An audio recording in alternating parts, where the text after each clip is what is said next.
Okay, the regular meeting of the Minneapolis Civil Rights Commission will now begin. Good evening, everyone. My name is Mackenzie May, and I'm the chair of the Civil Rights Commission. And I'm going to call this meeting for September 20th, 2021 to order.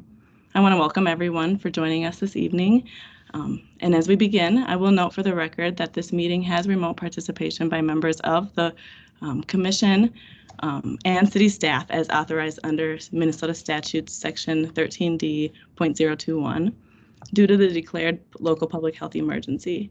The city will be recording and posting this meeting to the city's website and YouTube channel as a means of increasing public access and transparency. This meeting is public and subject to the Minnesota Open Meeting Law. Thank you. At this time, I'll ask the clerk to call the roll so we can verify a quorum for this meeting. Commissioner Bergquist. Here. Commissioner Cobia. Here. Hartz. Here. Berkman. Here. Lord. Here. Shepherd. Here. Devonish. Here, and we can see someone's backdrop and their chat instead of the screen you wanted to show, just so you know. Commissioner Rance. Here.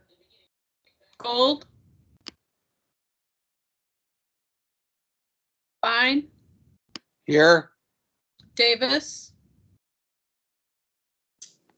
You're on mute. Stignani. Here. Book. Crowder. Shoemake. And Commissioner May. Here. You have 11 present. Okay, yeah. There, I believe. Did you hear Commissioner Blythe? Or Commissioner Davis? Excuse me. Yeah, sorry, I might have been on mute. My mistake. No, that's okay. I Then you have said 10. here, but you couldn't hear me. We do. Okay, so we have how many? 10. 10. Okay, not 11. So I do have a question for city staff because we do have a few recent resignations from a few commissioners, and so with that, can I just inform that? And then I think that's going to adjust also with the quorum, but Commissioner Swift and Commissioner Farrar both are have resigned. And then I was going to update this later, but I feel like it's probably pretty relevant right now with quorum issues. We have quorum. This is Commissioner Cobia. We have 12. That's quorum. 9 is quorum because we currently have 16 members. So half plus 1 is 9, or half rounded up is 9. And 12 would be enough, even if the commission were staffed in full anyway. Okay, I'm sorry, but at first she said 10, so I just wanted to clarify. But it sounds like we have Commissioner Gold is waiting in the waiting room, if someone could let her in. And if you could just let her know to try to come back in again, because she's not listed in our waiting room for whatever reason. There must be some sort of issue. Okay, I'll text her.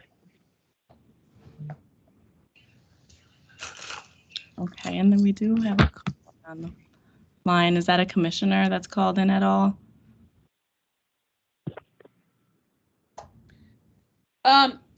Is Commissioner Folk or Crowder present, or Shoemake? Is Commissioner Gold on the line?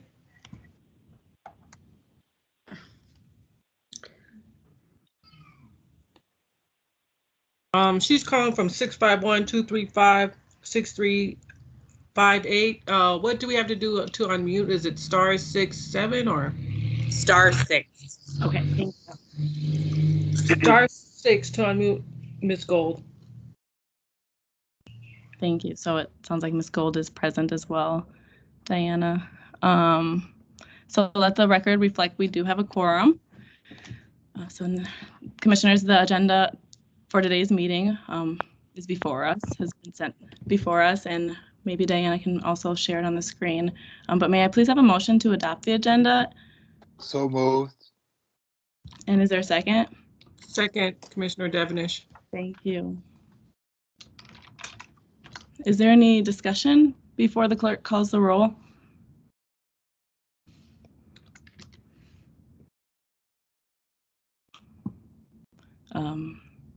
Seeing none, I'll ask the clerk to call the roll on the motion.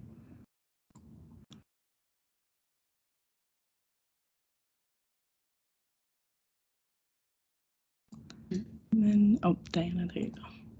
Commissioner Bergquist, Yes.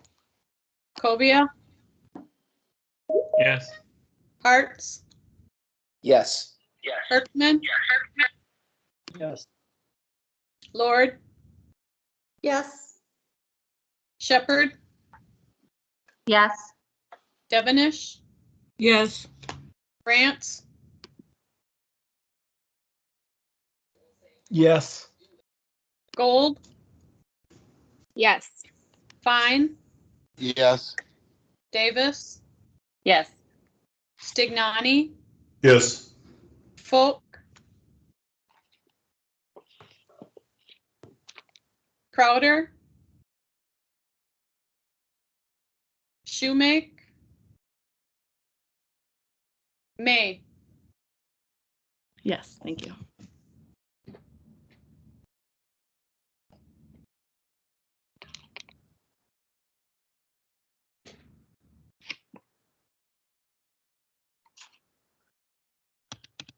That passed.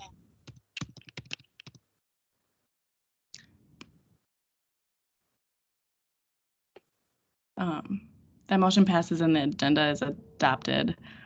Next is the acceptance of minutes from the August 16th, 2021 meeting. May I please have a motion to accept these minutes? I'll move approval of the minutes. Thank you. Commissioner I Fine, is there a second that. second? Thank you, Commissioner Davis. We have a proper motion before us. Is there any discussion before the clerk calls the roll?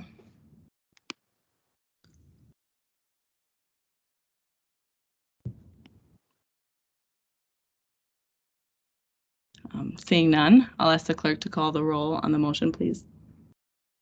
Commissioner Bergquist, Yes. Cobia, Yes. Arts, Yes. Herkman, Yes. Lord, Yes. Shepherd, Same. Devenish, Yes. France, Yes.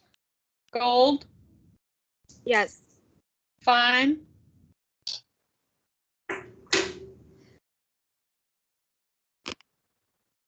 Yes. Davis, Yes. Stignani, Yes. Commissioner May. Yes. 13 ayes. That motion passes and the minutes are accepted as presented. Thank you, Diana. Thank you, commissioners. So next, item 4 on the agenda is a presentation by Yona Freemark from the Urban Institute, which will be followed by a discussion led by a discussion of recommendations for action led by Commissioner Lord.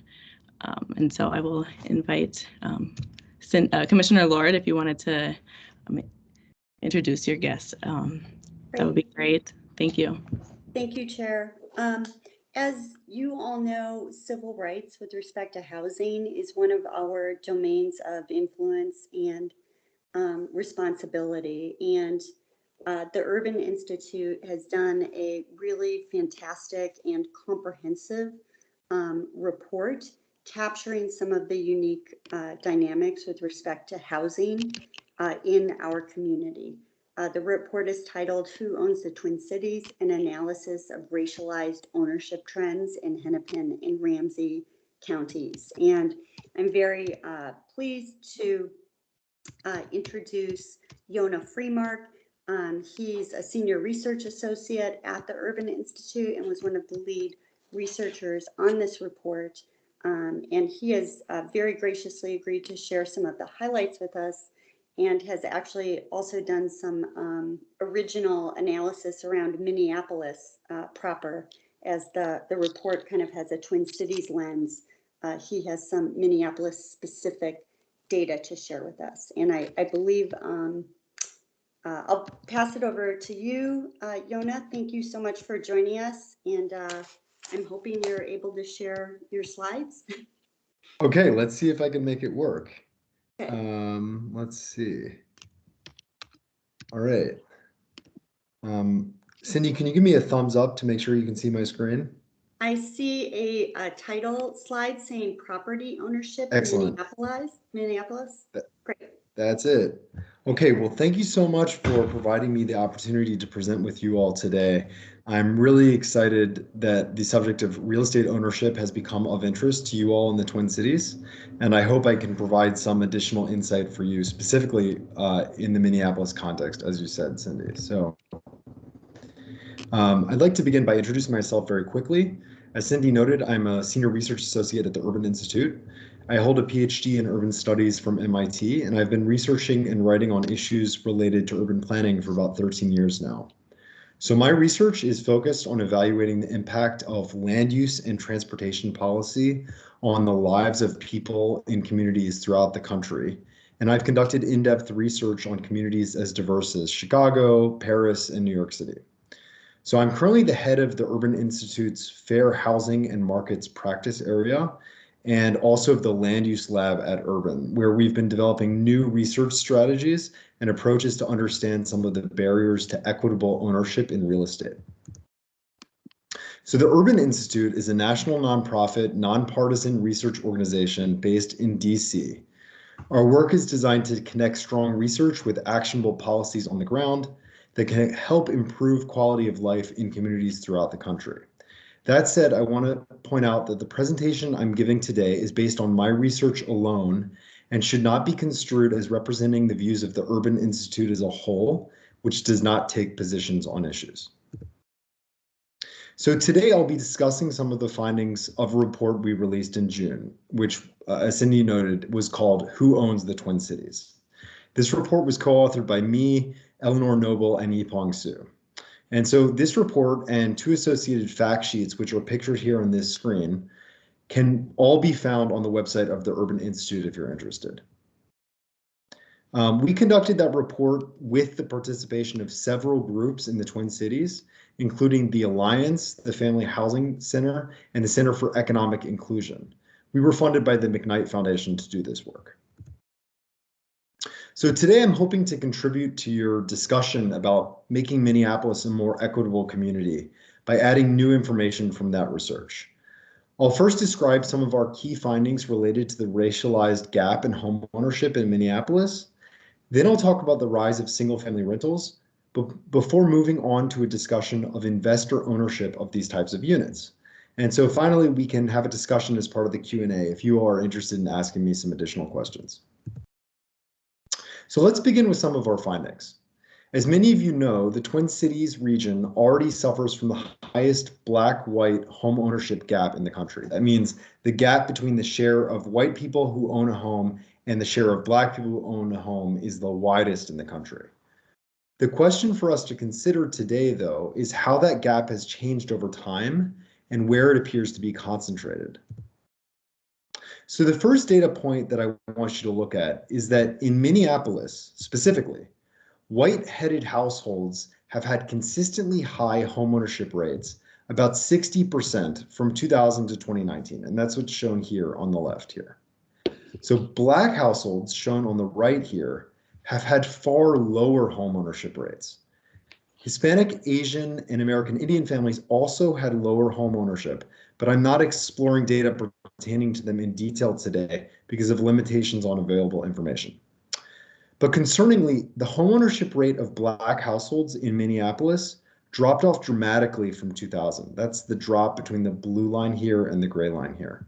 It slid from about 32% of Black families owning their own household in 2000 to 18% in 2019. So that was a change that occurred over less than 2 decades.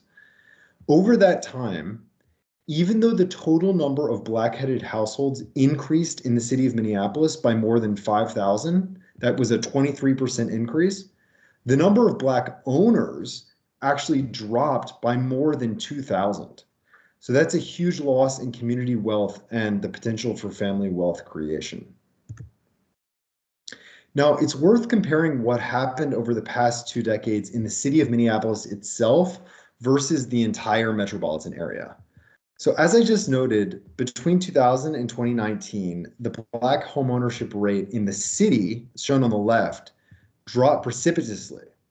Yet outside of Minneapolis in the rest of the region, it declined much less, from 32 to 28%, as you see on the right. And actually, unlike in the city, the number of Black homeownership grew over the course of that period by more than 10,000 region-wide. So that suggests there's something particularly wrong going on within the city of Minneapolis compared to the region as a whole. Now, this page shows how the gap between people of color and white families has grown over time. So this chart on the left here shows that the gap between Black and white families has grown dramatically over the past 2 decades when you're looking at the 2 core counties of Hennepin and Ramsey counties. One thing that surprised us when we were undertaking this research, though, was that this gap has grown most dramatically in the whitest neighborhoods, as you see on the far right. So essentially what that means is that in the neighborhoods where Black families were already in the minority, they actually lost their access to home ownership over that period. So in neighborhoods that were more than 90% white, the gap between Black and white home ownership increased from 25 percentage points to 63 percentage points just over the past 20 years. So we wanted to determine whether the gaps in home ownership that are differentiating Black and white families have something to do with neighborhood change. Is there something happening in these communities that's causing neighborhoods to encourage people to not own anymore, or something else? Are dynamics like gentrification or displacement causing Black families to stop owning in certain communities? To perform this analysis, we used a neighborhood typology developed by the University of Minnesota. And so this map shows Hennepin and Ramsey counties overall, and I'll zoom into Minneapolis in a second. But as you can see here, neighborhoods experiencing high levels of displacement are shown in blue on the graph, so you see the legend here. And these were places where low-income families were leaving over the past 20 years, and high-income families were arriving. And these are mostly concentrated actually in sort of a ring around central Minneapolis right here. And those are also the neighborhoods that were experiencing growth in general, shown in green, where both low and high income families were arriving. Most of the rest of the 2 core counties actually experienced sort of a growth in low income families overall, and not too much of these other more dramatic trends. So let's look at Minneapolis specifically. So I've highlighted on this map some of the neighborhoods that are experiencing some of the most dramatic trends in the city. So neighborhoods like Near North, Sheridan, and Phillips are experiencing what might be called growth, which means an increase in residents with both low and high incomes, and that's shown in green.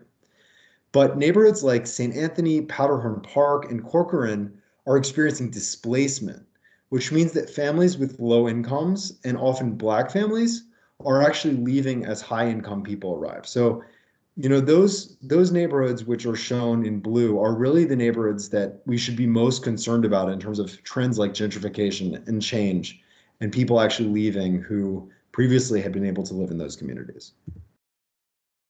So what is occurring in those displacement neighborhoods in terms of home ownership? We found that those neighborhoods were the places where the Black-white homeownership gap increased the most over the past 2 decades. It increased by more than 10 percentage points overall in those communities. At the same time, median rent, the amount of people who are not owning their homes, increased by 18% in those same communities. So in other words, those neighborhoods that are experiencing displacement are experiencing change that negatively impacts both low-income families who are renters and homeowners of color, so both renters and owners. Now, these findings raise questions about how neighborhood transformation occurs. Is it just wealthier, whiter families coming in and buying up housing, or is there some other dynamic at play?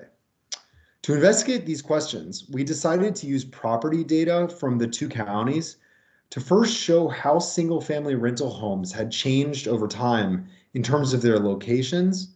That means individual homes that are rented out rather than owned by their residents. And I should say that this trend of single-family rental homes is actually a national phenomenon that is occurring in communities all across the country. So here we actually found a pretty clear trend.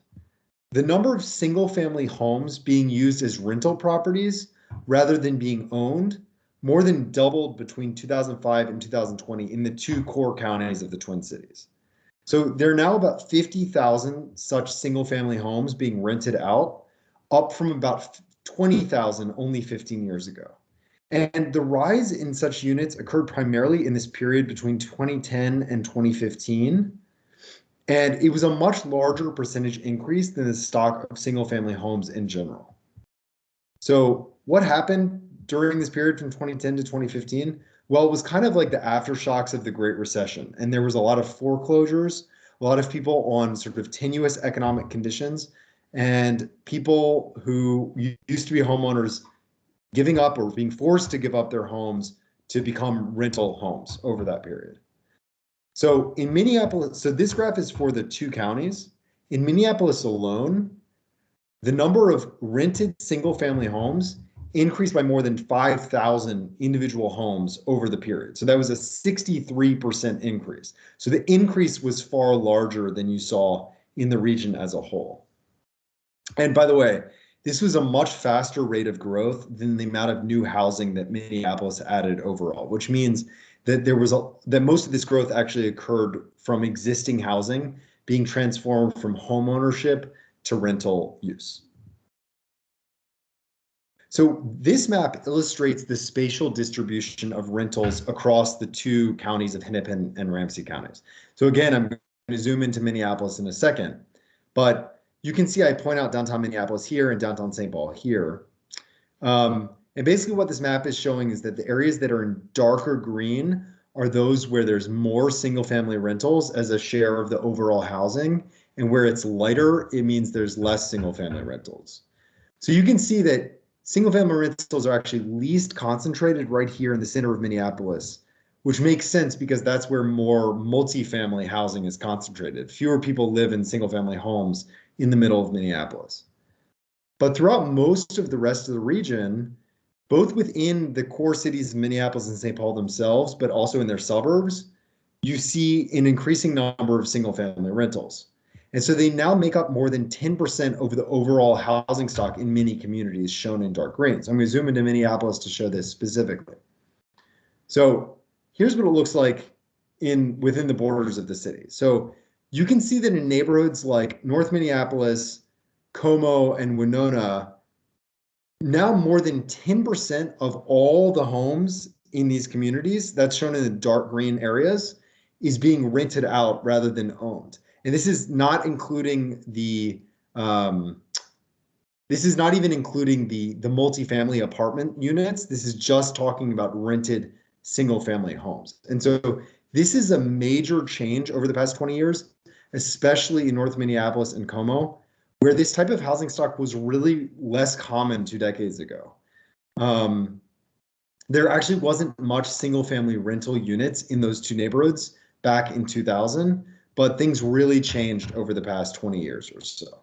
And actually, there was some decline in the number of single-family rental units in central Minneapolis at the same time. So that tells you a little bit about trends in the type of rental versus home ownership that was occurring in different parts of Minneapolis over that period. But we also wanted to examine whether the ownership patterns of those single-family homes was changing over time.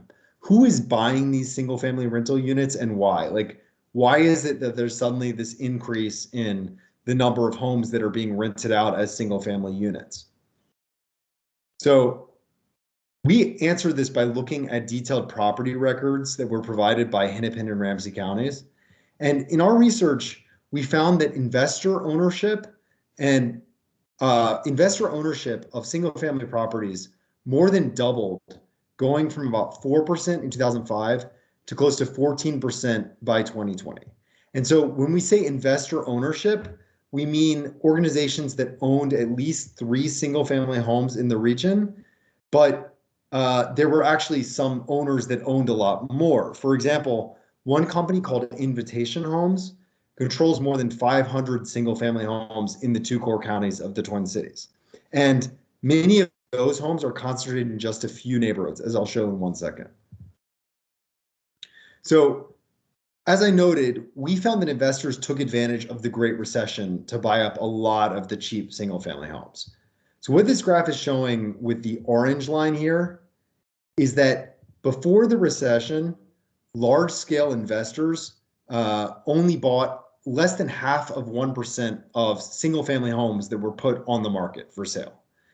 But between 2011 and 2014, shown in the middle of the chart, they purchased more than 2% of all single-family homes on the market, and then reached as high as 4% of all single-family homes in the 2 counties that we looked at in 2013.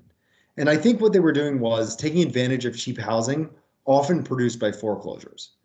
And one of the things that I think is interesting about these large investors is that they held on to these homes. They didn't go and sell them back to homeowners. For the most part, once they bought the home, they kept the home and kept using them for single-family rental purposes. So the gap between the orange line and the gray line here shows the difference between the sales, shown in orange, and the value of those sales, shown in gray. And so you can see that beginning in 2010 or so, the properties they invested in, these large investors, were on average worth a lot less than the market as a whole. And so what this means is they're choosing to invest in low value properties.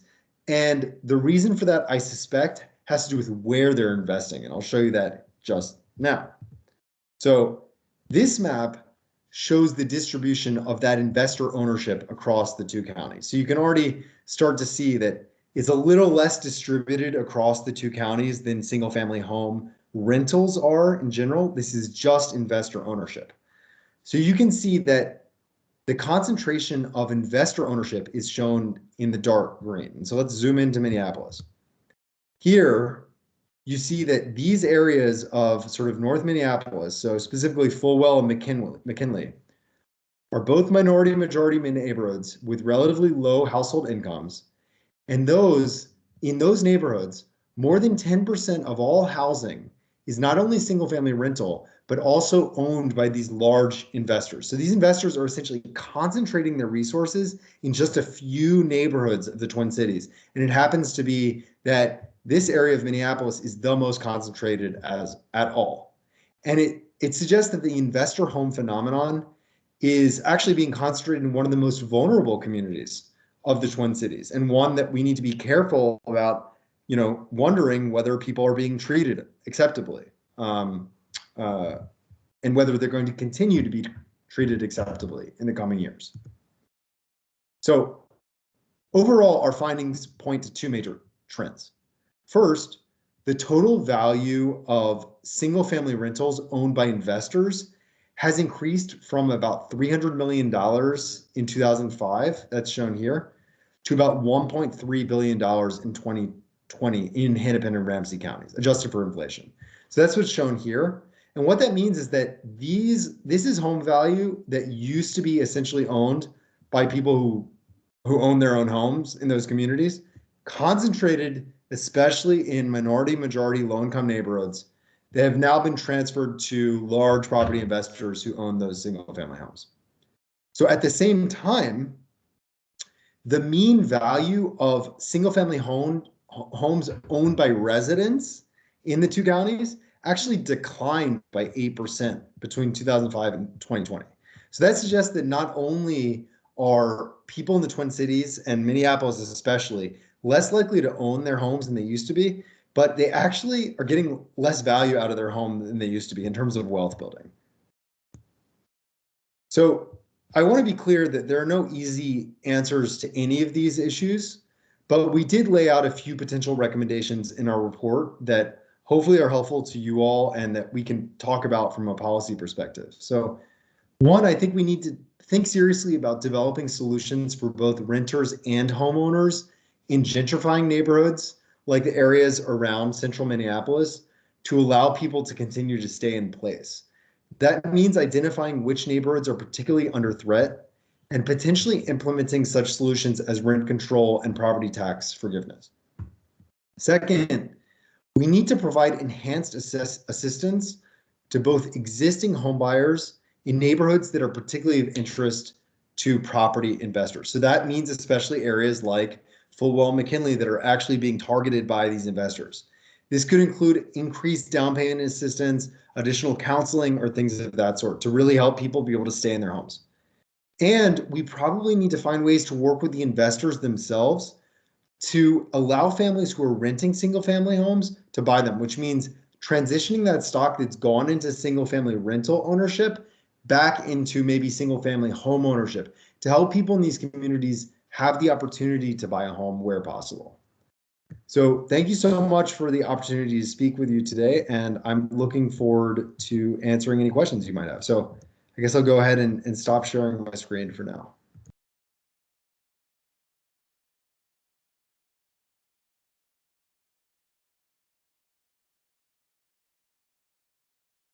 It looks like you have several questions from Commissioner Stignani. Thank you for your time. Did your research go into any more depth as to kind of what these single family rentals were being used for? Because I mean, there could be people doing short-term rentals or investing clubs and that sort of stuff. So I'm just trying to understand. There's a number of investment groups, I believe, that were highlighted in your research. Did you go any deeper into those entities, or kind of discover what the use profile was? I mean, North Minneapolis isn't really an Airbnb destination, but a little more. Do you have more color on that for us? Yes, so absolutely. So we actually did not investigate that in the Twin Cities specifically, though, as you pointed out, the distribution of where these investor ownership is being located suggests that it's not about short-term rentals. But when we looked at the research that's been done at the national scale, what we find is the following. What investors tend to do is concentrate resources in certain neighborhoods of communities. And, it really depends. In different areas, they act differently. In like the Atlanta region, they're much more focused on the suburbs than they are in the Minneapolis region. But what they do is invest in communities and create sort of a cost efficiency economy of scale where they can market a number of homes in a single neighborhood to potential renters and be able to maintain those homes at a lower cost compared to competing potential smaller scale investors. And the way they're able to do that is that, for example, if you own 500 homes in a neighborhood, you can create a sort of mass market for maintenance staff, for renovation staff, for landscaping, et cetera, and do so in a way that's actually more competitive than small landlords are able to do. And they, as a result, are able to compete more effectively at selling the homes, at buying the homes, but they have the ability to rent the homes at the same cost as the market as a whole. So essentially what we're seeing is that they're renting them out to regular people who are looking for homes. Generally, it's sort of the moderate income range. So then they become a market maker.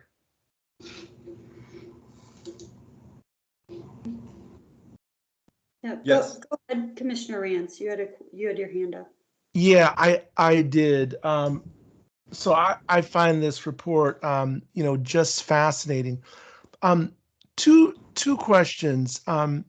Where do the banks and lending come into play when we talk about access to capital for mortgages within the city of Minneapolis and then the tier 1 suburbs for BIPOC residents?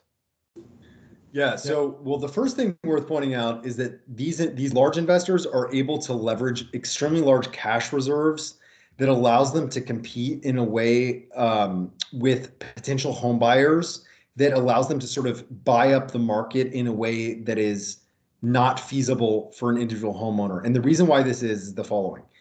An investor can come in and just pay in cash. They can literally just pay the whole cost of the home.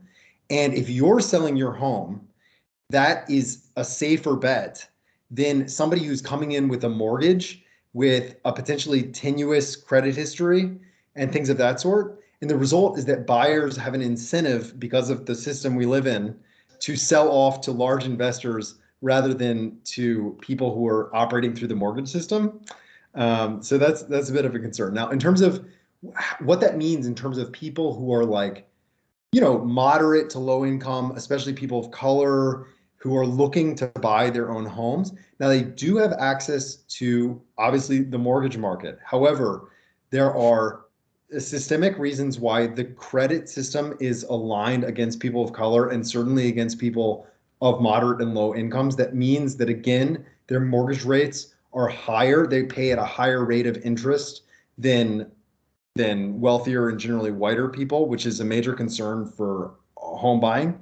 And the second is that because of the way wealth is distributed in the United States, people have less access to the ability to pay a down payment. And that's one of the reasons why down payment assistance can be so useful, is that it sort of fills the gap for a lot of people who simply are not able to assemble the resources, like from their parents, to give them the cash to be able to put down a down payment. If they don't have that capacity, then they're not able to compete in the market. Now, banks are legally required to provide the same offerings without regard to race.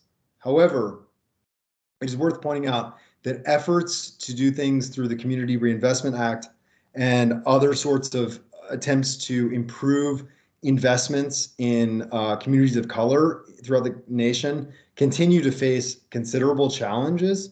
And there are reasons to suspect that there's still racism in the way that mortgages are distributed by banks. So I think there are a lot of challenges out there to achieving a sort of equality of access to the ability to buy a home. And the investors have simply made that even more difficult.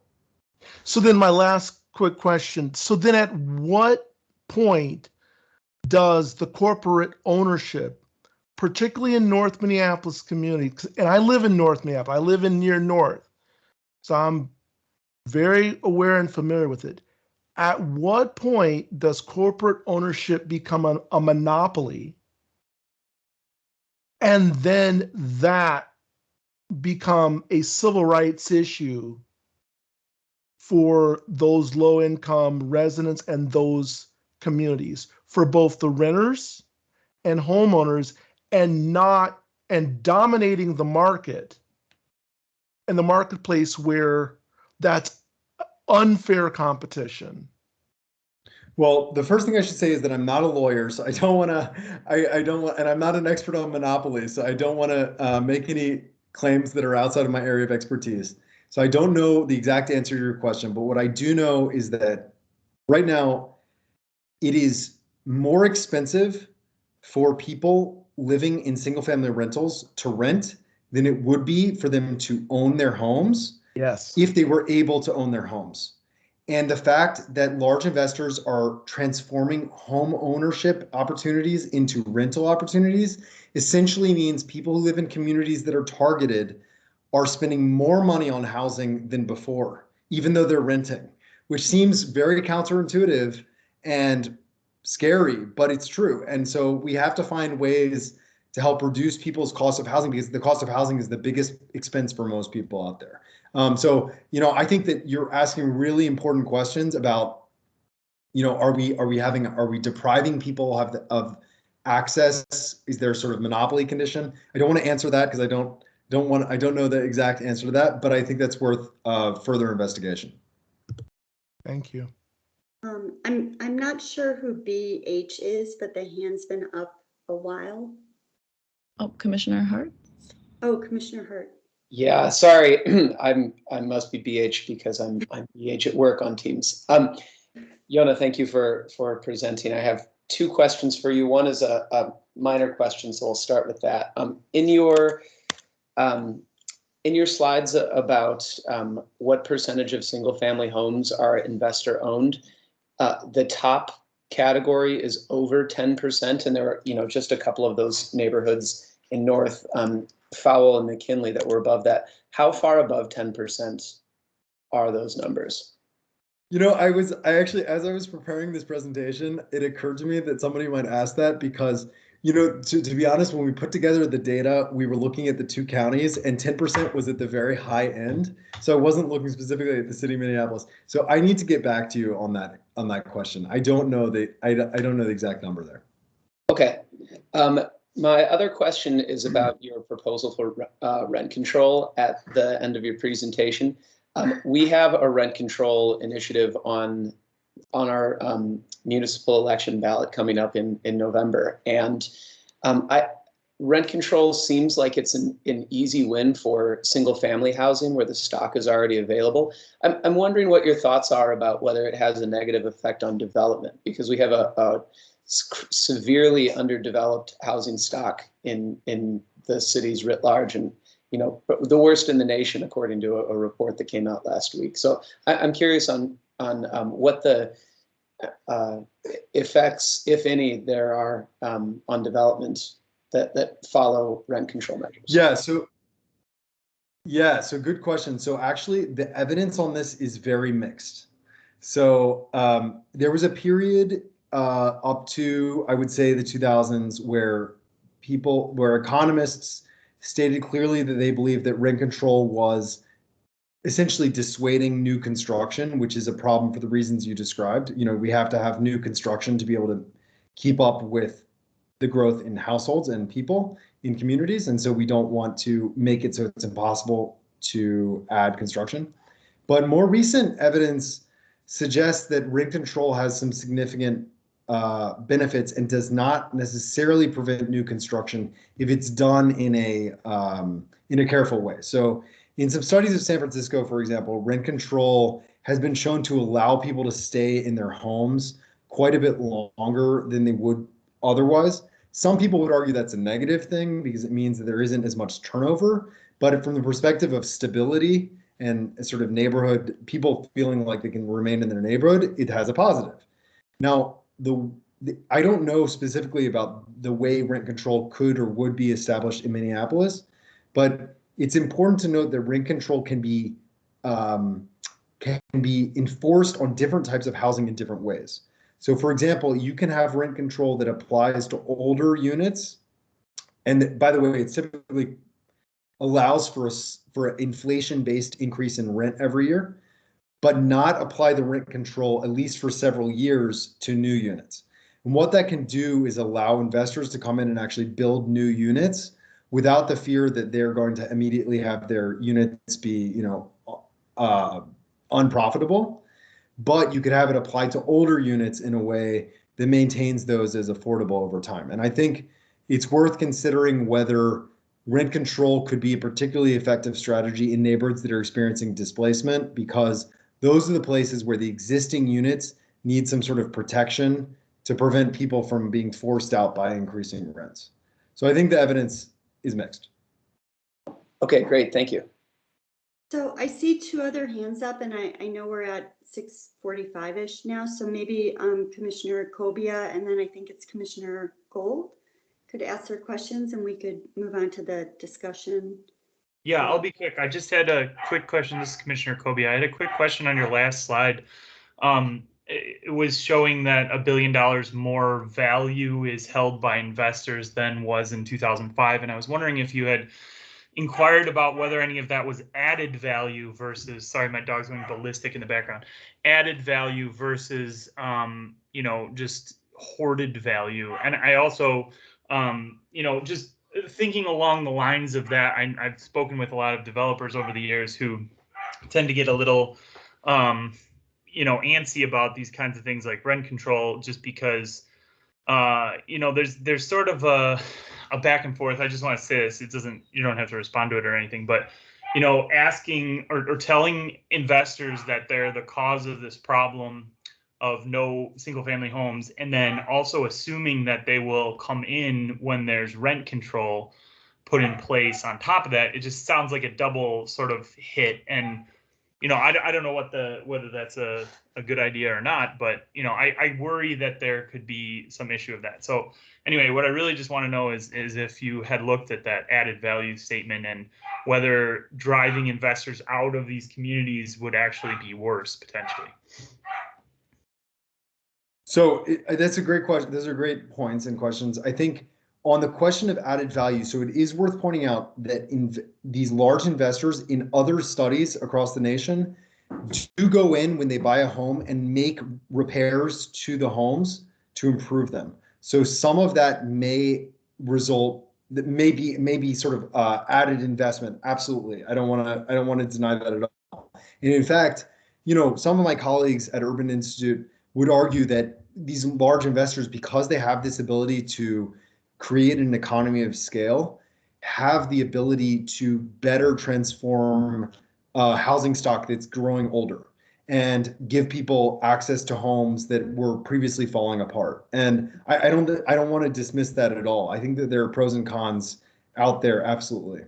Now, in terms of this question of, you know, detracting investors from coming in, et cetera, there's reasonable questions, you know, like developers and investors are following their perception of what they want to invest in, what they feel comfortable in. And, you know, regulatory policy has an influence on their feelings of comfort. Now, my sort of strong belief is that actually developers are more motivated by the strength of a housing market than they are by the regulatory constraints put on them. And so that more than anything, if the Minneapolis region continues to be an attractive region overall, they will continue to want to invest in this region. However, there's no guarantee of long-term attractiveness of the Minneapolis region. It's quite possible that the Minneapolis region could experience some problems in the future that would cause it to be less attractive to investors and developers. Second of all, certainly if you put a maximum constraint on new construction that makes it impossible for people to make money on it, then yes, people won't invest in the new housing. So you're always towing a careful line here, and you have to be careful in the exact way that you make these choices about new regulations. So that's why I think it is important to say that, you know, on new construction, especially, rent control is probably not an appropriate policy because you won't get anybody to build anything new, and that's a concern. Commissioner Gold, did you have a question? Oh yeah, are we doing a discussion without Yona? Okay, so well, then Yona is very welcome to stay for our discussion, but no, then I'll ask. Okay, hold on. Let me turn on this camera. I just wanted to say thank you to Commissioner Lord and thank you to Dr. Yona. I guess my question to you is, from your experience, I guess what would be your recommendation for any of us on the commission to kind of put pressure on elected officials and lawmakers, as there are housing advocates and doing that right now. But I guess from the angle of what is owed from living in a racist system, as far as like reparations go, I'm just wondering, I guess like it's kind of like a big question, but from your experience, you know this, that we live in a discriminatory housing market that still to this day has those practices. And so I guess I'm wondering, like, what can we do as civil rights advocates to speak and make proclamations to, in some ways, like talk about what you were saying with like the assistance, right? The down payment assistance. So yeah, that was kind of just my like big question for you. Well, first of all, I don't want to claim to be a housing advocate, so I don't want to, I feel like you all are the experts on that front in terms of the right ways to do advocacy and make change from a civil rights perspective. But I do think that it's worth pointing out that this issue has actually become increasingly clear just over the past few years. and that the movement and the interest in the Twin Cities, the fact that we were asked to come in and study this issue in the Twin Cities, is actually at the forefront, I think, of a national interest in this topic. And I don't think there are too many models, unfortunately, to look to in terms of what to do to solve these problems, which I'm asking you, like, in your opinion, like at the end of the day. Like I said, no, I mean, in my opinion, the groups we worked with, as part of our general work to do this project, the Alliance, the Family Housing Fund, the Center for Economic Inclusion, these are wonderful partners that have a lot of expertise, and that, I don't know, I'm sure that they have thoughts about the best way to make your elected officials care more about these issues. But I also would say this: there is a lot of money from the federal government that came in from the series of assistance to the coronavirus.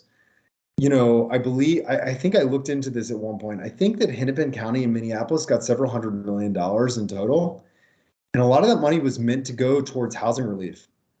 And I would ask, to what degree is that money being allocated to address some of these concerns for communities that are on edge, especially with the end of the eviction ban?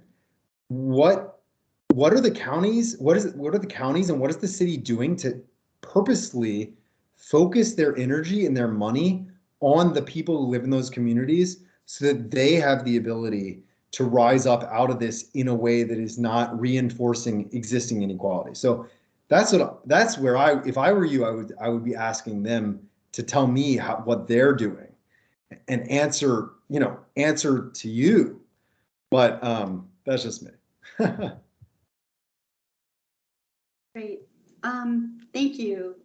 Thank you so much, Yona. Dr. Freemark, so appreciate you taking the time to share this with our commission. It's been incredibly valuable and extremely thoughtful. I absolutely invite you to stick around if you want for the discussion part, or, go watch CSI or something if it's been a long day, whatever you want to do. And we were going to transition to the discussion part of the program. So I guess I wanted to kick off two things. One, I do have a specific action item to propose to the commission. But with that said, before getting to that, I would like to just, hear some thoughts from the commission writ large on the question of, do we think trying to take some action and trying to address some of the, the gross inequity that's going on in our community right now, is that something we would like to take some action on, potentially either within the context of an existing committee or a task force, or put some resources against? So let me just throw that question out to the commission to start with. And Chair May, obviously, if you have thoughts on this, jump in. Yeah, absolutely. Well, I think one thing that I wanted to point out that we discussed earlier in a conversation with the city, with some city staff, is that we do have a department that is, I wrote it down, Community Planning and Economic Development. Yep, community and planning and economic development. That is pretty large within the city. And it was recommended that we, reach out to them to see what things the city is currently doing and what things that they're advocating for at that level. And so just with that being said, I would love for us to be able to open that door and inquire into that, because we do know, as Yona did describe, as our presenter did describe, that we have a major issue. And so although we might have things in the works, and I'm really excited to kind of read more about the rent control that we do have on the ballot, I'm really curious, where is, where can there be a push where we can be involved in the information that with what we've been shared with today and the things that some of us know personally based off of our experience. I know this is something that's really extremely passionate for a lot of us. So, you know, I think taking some action and hearing about what some of the other commissioners think, I'm really excited to do that. So thanks, Cindy, or thanks, Commissioner Lord.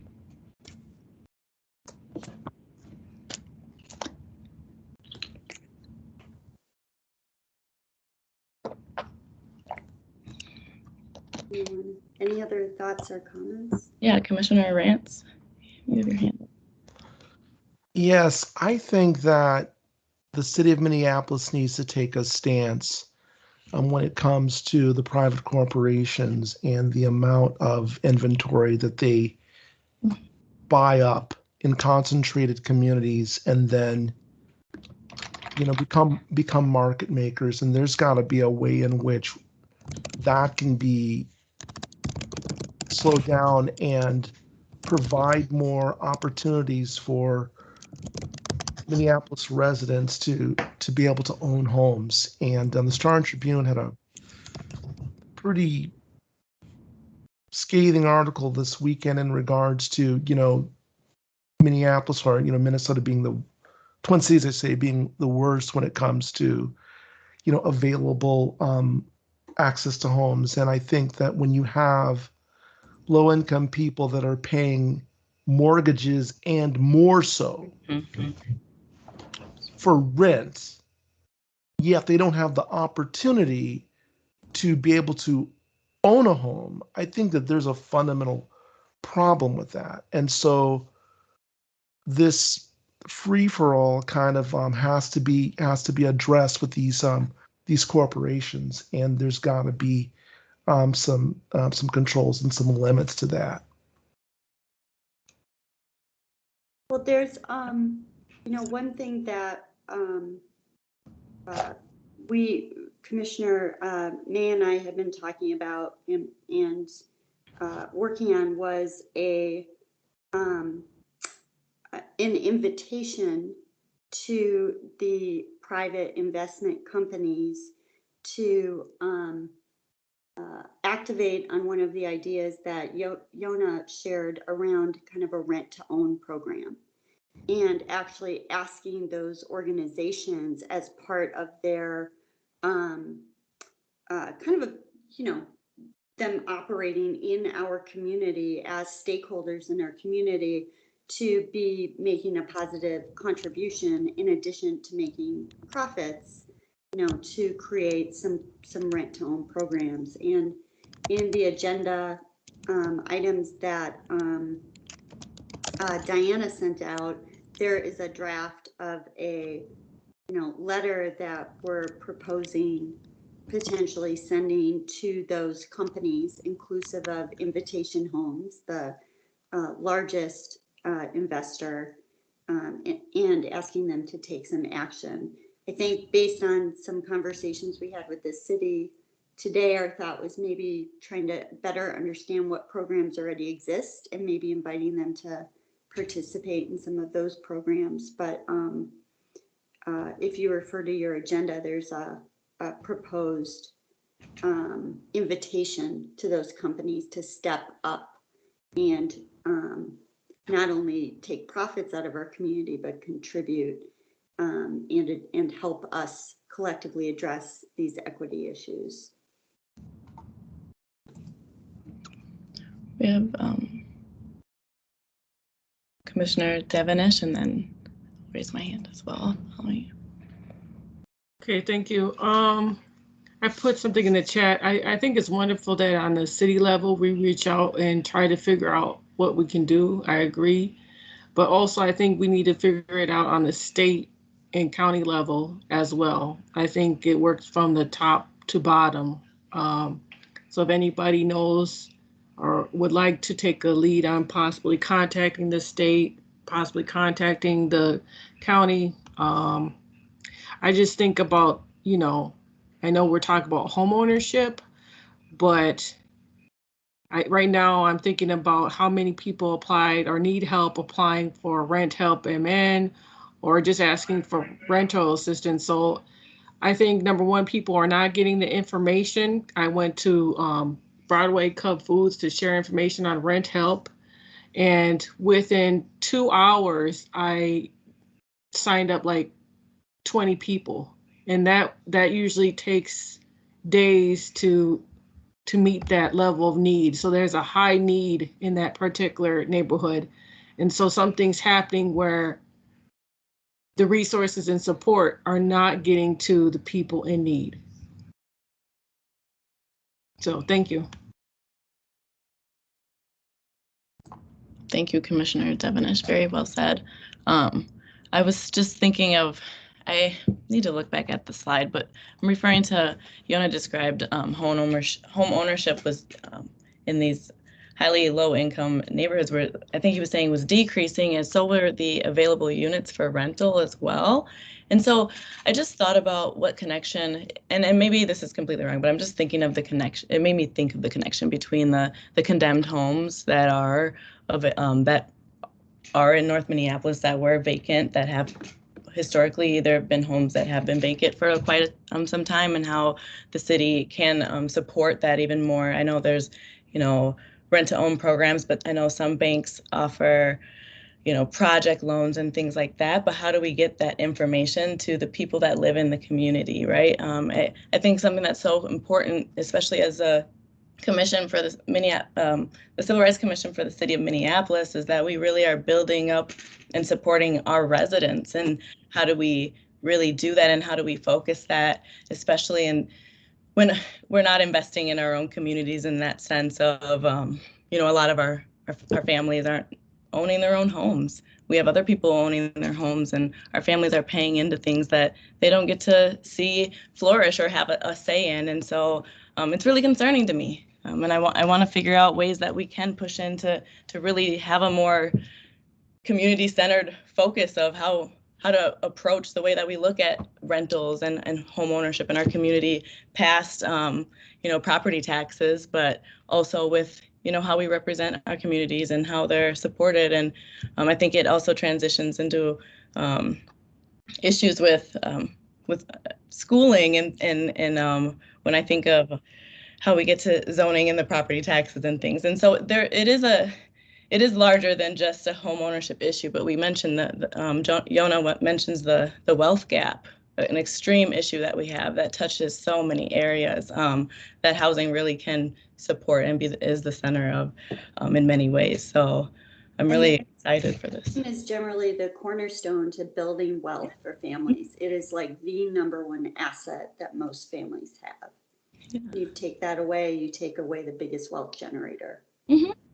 And it hasn't even been taken away in a sense. It has never been it's never been accessible to many of these communities. We have projects that happened in local form of the city of Minneapolis, where they did I think it was called the Mapping Prejudice.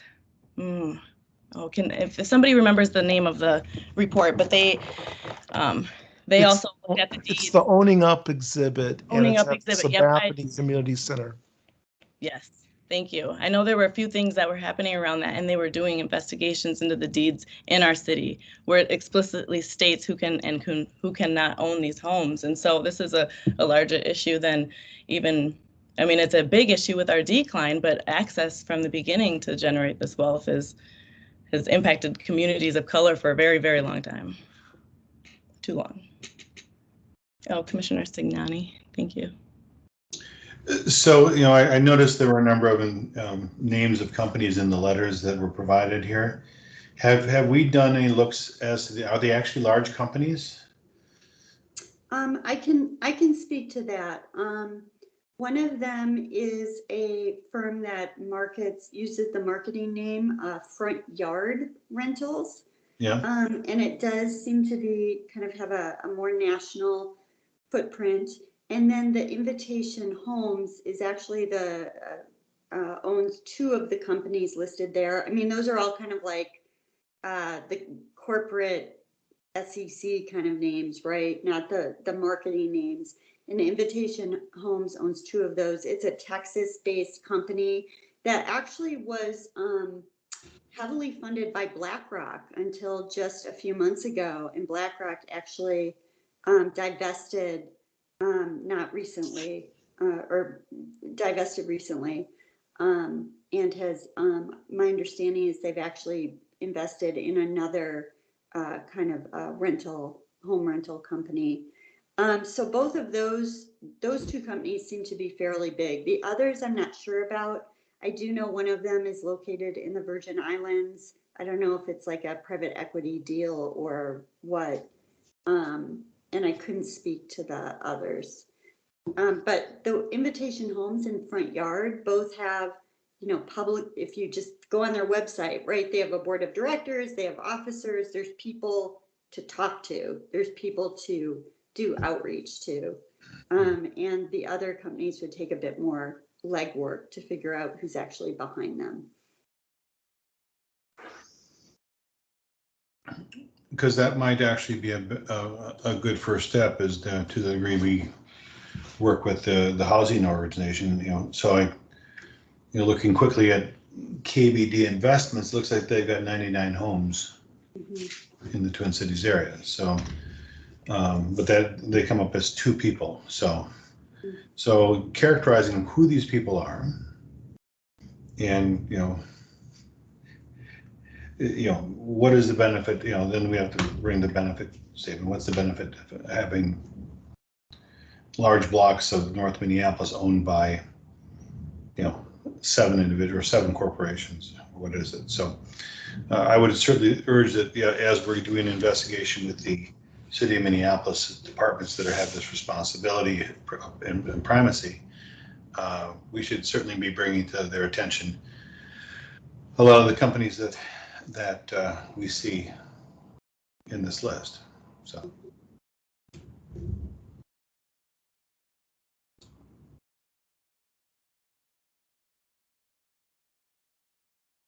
I would also be curious about the quality of the homes, and are they slum landlords, and are they, because it's a private enterprise, are they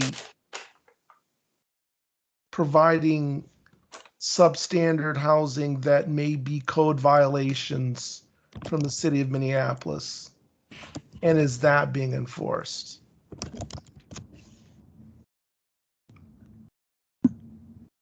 Something I want to add on that point. So I work at the Attorney General's office, and we just wrapped up a trial and are waiting the judge's decision. But it was a trial against one of these big investment sort of landlords. He was a very clearly a slumlord. He owned, I think it was close to 100 single-family properties across North Minneapolis. He was evicting like 90-some% of the people that lived in them, and so I'm trying to think of an action item to come out of it. But there's, the Attorney General's office has done and is currently working on a case involving this very specific issue. So. Something we could do is encourage people to, if they have housing issues like with landlords, potentially illegally, aggressively trying to collect rent or force them out, or failing to maintain the properties.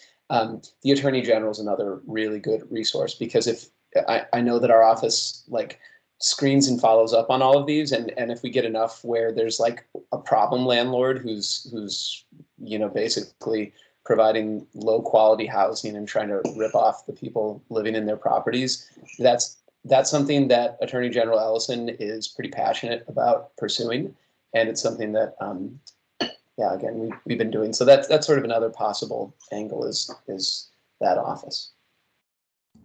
Thank you, Commissioner Hartz. I appreciate you for bringing that up, because years ago I was a housing case manager working with families transitioning from shelter into supportive housing programs. And so housing was a main issue, discrimination, main factor, and a lot of them not being able to find housing. But, wondering just in regards to encouraging people that have issues with that. You know, there was a time when we had someone present to us about what our clients could do or what we could do in terms of discrimination, and they really wanted us to reach out to them because they were putting something together. So I'd love to kind of reach out to some of those people that I was familiar with in the past, like Homeline and some of the legal aid offices that work on the housing, because I think that would be something that would be a great thing that we could provide the residents of Minneapolis, as well as like that there are resources for them, even if they can't afford a lawyer, to be heard and to be potentially something able to, like with this huge lawsuit of over 100 single family homes in North Minneapolis. And I just wonder how many of those individuals in those homes felt like they were alone and felt so isolated, but over 100 people were going through the same thing. And so, you know, just wanting to provide people with that information that they're, you know, I love that. So I appreciate that feedback as well with the Attorney General. Kayla, you have your hand up as well. Thank you, Chair May. I was just gonna throw in my 2 cents here on 2 kind of city resources. So one, CPED, which we've obviously talked about already, but they actually could be a good resource for maybe having some background information on these companies that are buying these homes. I'm sure they're very aware of their existence. So that might be an interesting connection. And then I was just gonna add that our Regulatory Services Department is the city entity that would deal with things like code violations. So that also could be a connection and a group that could come present to the commission or something like that, if you're curious of kind of how that process works within the city enterprise.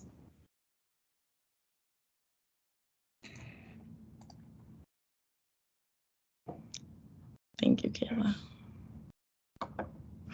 Let's see. Yeah, do we have any other hands up? Okay, we have Kayla. Thank you. So there's been a number of ideas. You know, we've talked about outreach to some of the investment companies and asking them to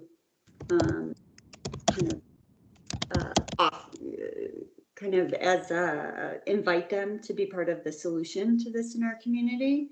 And we've also talked about the idea that Commissioner Hart brought up about outreach to the Attorney General's office, and then Commissioner Devenish talked about trying to understand state resources. I believe, Cindy, let me know if I didn't get that correct. Did I miss an idea that someone else had? I was keeping a list, so I might have missed something.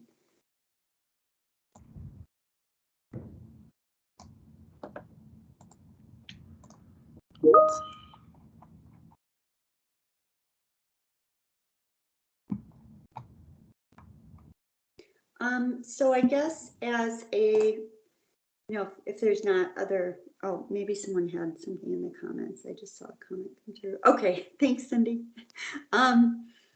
So as an immediate next step, I really want to make sure what we're doing here is actionable. You know, we provided this draft communication for the commission to take a look at. I know we want to kind of talk to CPED to see if maybe there's some existing programming we can tap as part of that effort. Does it make sense to take a quick look at this letter, or would that be better to take offline with a smaller group? Commissioner or Chair May, what would you like to do? Well, one thing I was thinking was that we could potentially get together with a small group to, especially in engaging with CPED. And so I feel like those two things could work together. I'm curious if there is, if Cindy, Commissioner Lord, just thinking of, I'm thinking of, I see, oh, Commissioner Cobia says creating a task force. And I was wondering, yeah, is there a subcommittee that would be willing to work on this, or something that or even a small team that could work with Commissioner Lord and I think would be great to have. I don't know if task force, I know there's been back and forth around that, but I'm open to suggestions about what people think will work best. I know I absolutely am excited to continue working on this, and to, especially with just some new ideas, even with how we can work to educate our residents as well on what their rights are in housing, and how we incorporate that into some of our charge as the Civil Rights Commission.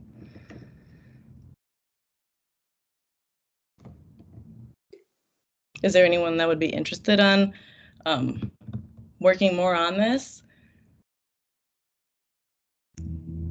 This is Commissioner Gold. I don't have access to the chat for some reason, so, but I'm interested. Okay. And I'm obviously interested, Chair May.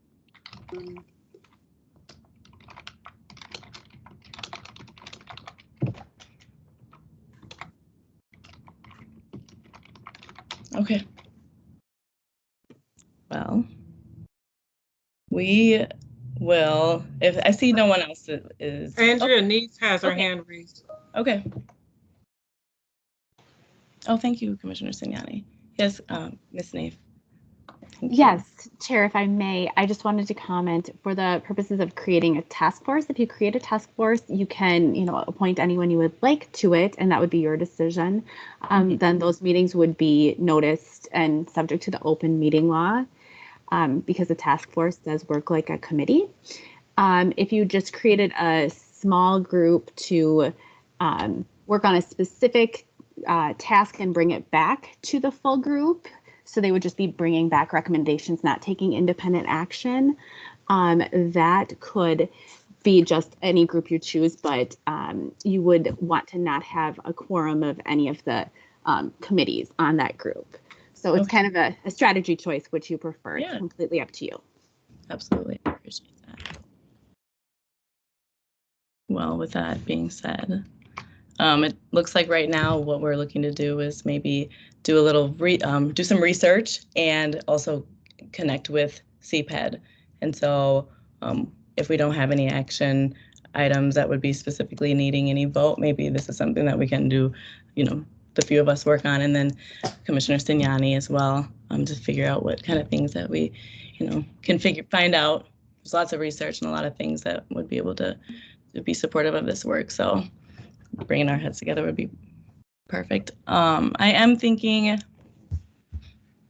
yes. Okay. Yeah, and I was thinking, so with Diane, I just wanted to ask you to file and receive the previous report, because I hadn't done that after our guest. But I know that we're wrapping up. So I think, do we need to have a motion to vote to have a small group meet on this?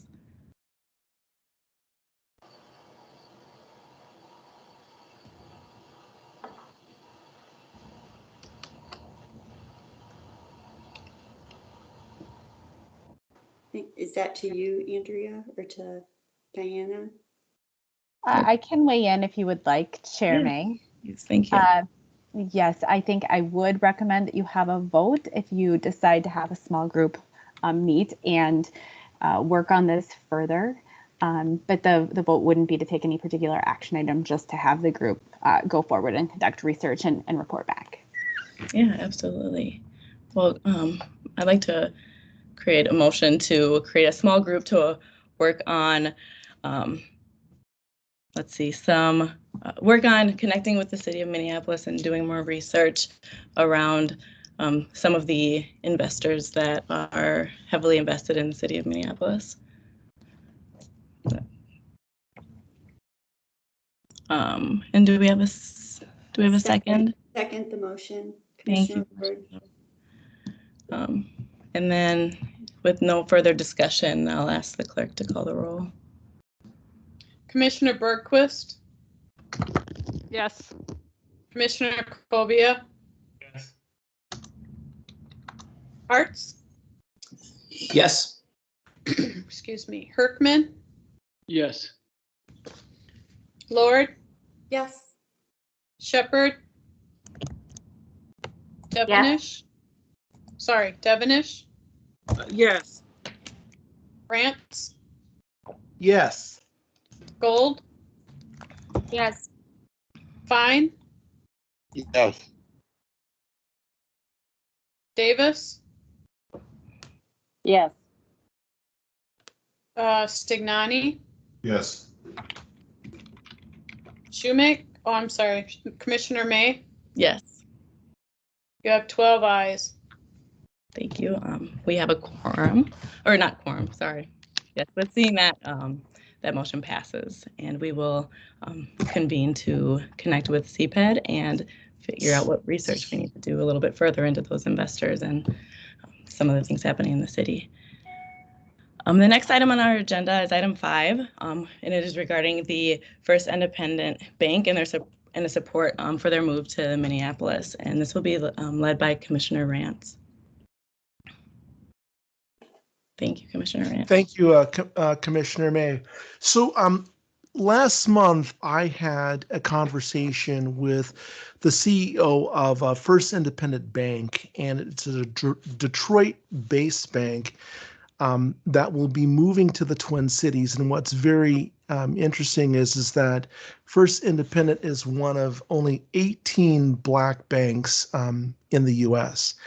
And they're coming to the U.S., to Minneapolis with the support of Bank of America, Bremer, Huntington Bank, U.S. Bank, and Wells Fargo.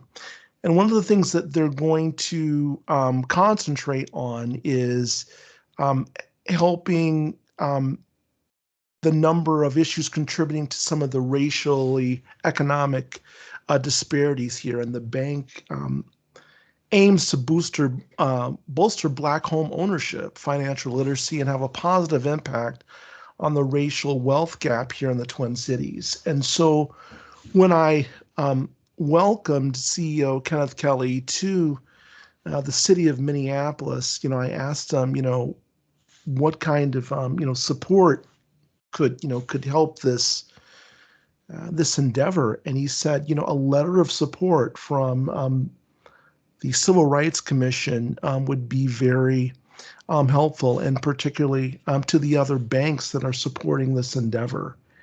And so I'm bringing this toward the commission. And as we can see from our last presentation from the Urban Institute, home ownership, particularly for communities of color, is a very big issue. And I think that welcoming the bank to the Twin Cities and writing that letter of support, I think will be one of the many remedies that can help provide more access and opportunity, more equity for persons of color to move from a rent position to a home ownership position. And so I'm just asking the commission for their support on and voting yes on having a letter of support drafted on behalf of the commission for First Independence Bank.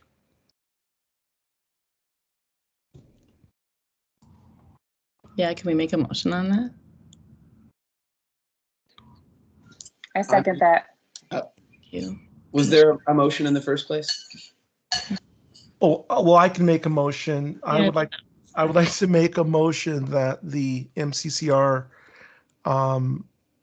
draft a letter of support on behalf of First Independence Bank. I second it. Commissioner Devenish.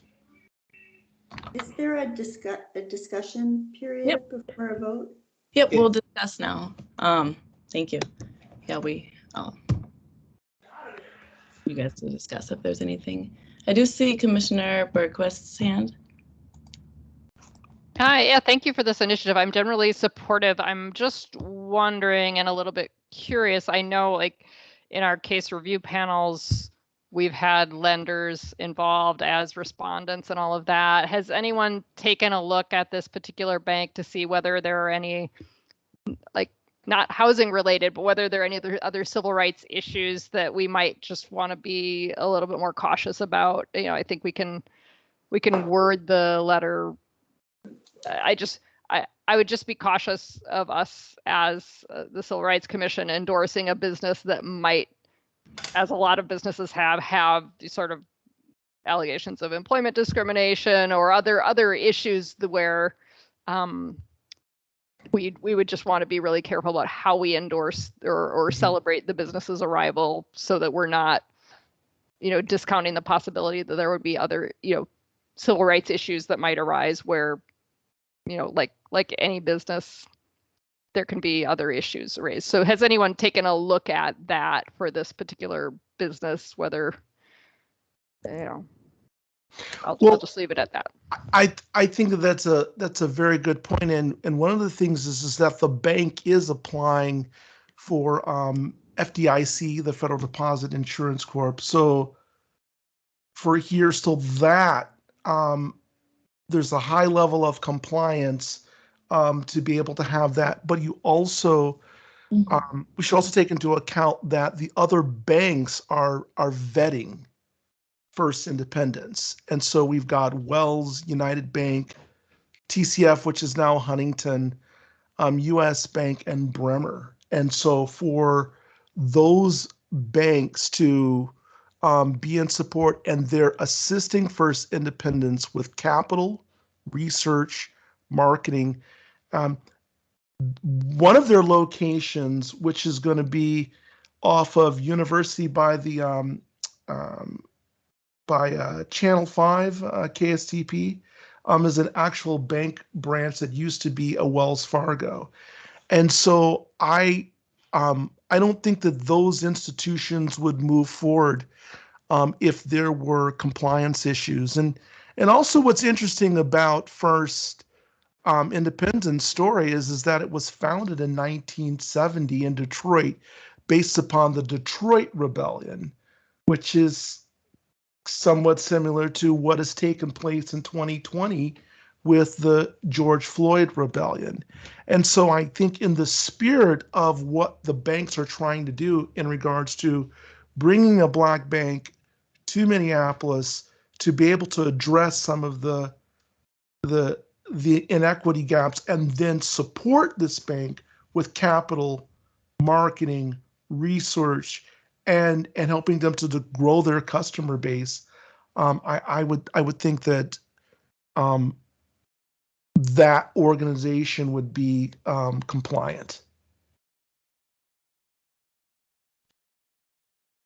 Can I interview? And I apologize. I don't think my comment was clear, so I apologize on that front. So as the Civil Rights Commission, we, we hear complaints about various different kinds of discrimination in the context of employment, for example. So like what I would want to do a little bit of diligence on is whether there have been any complaints raised against this particular business with respect to, employment discrimination, for example. Like, have there been complaints regarding, age discrimination, discrimination against women, people with disabilities, et cetera?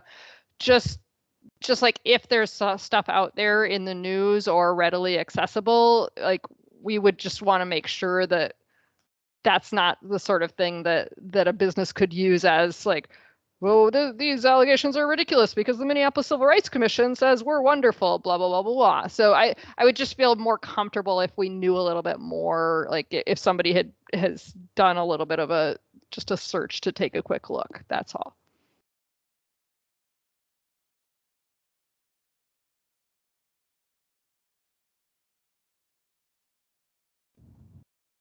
Thank you. I have a question. My question is, can you write a letter just being more specific about their mission and their goals, and not really speaking to how they do business, but speaking to the ideas of financial wellness and community uplifting? And the spirit of the initiative, like, yes, sir. Yes, sir.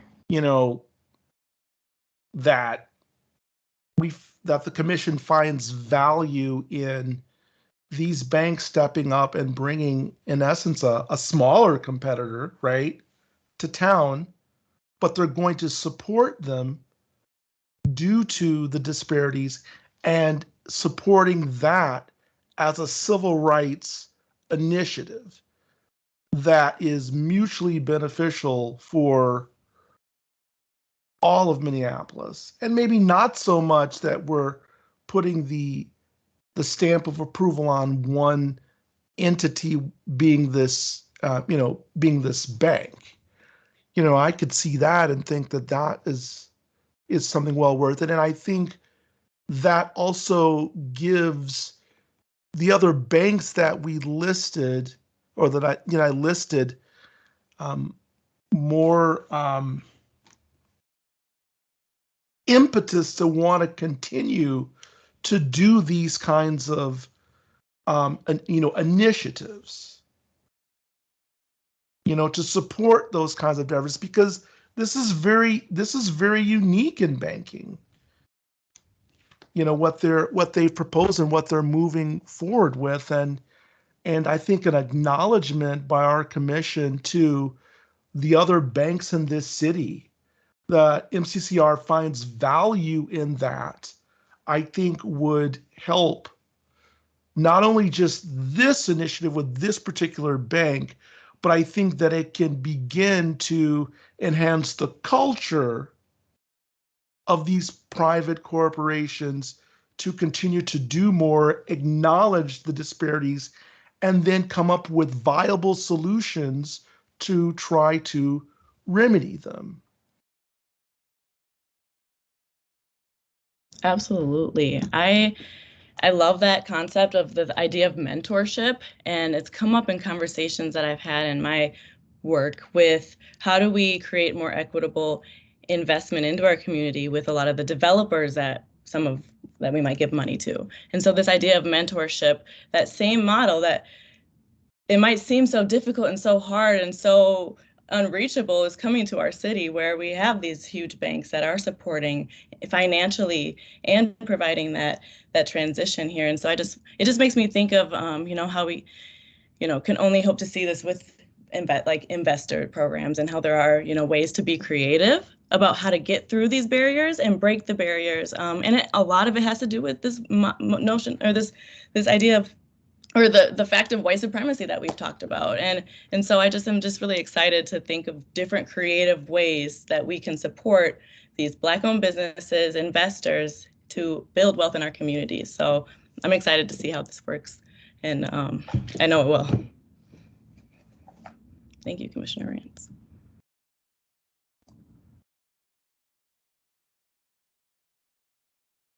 Oh, Commissioner Lord.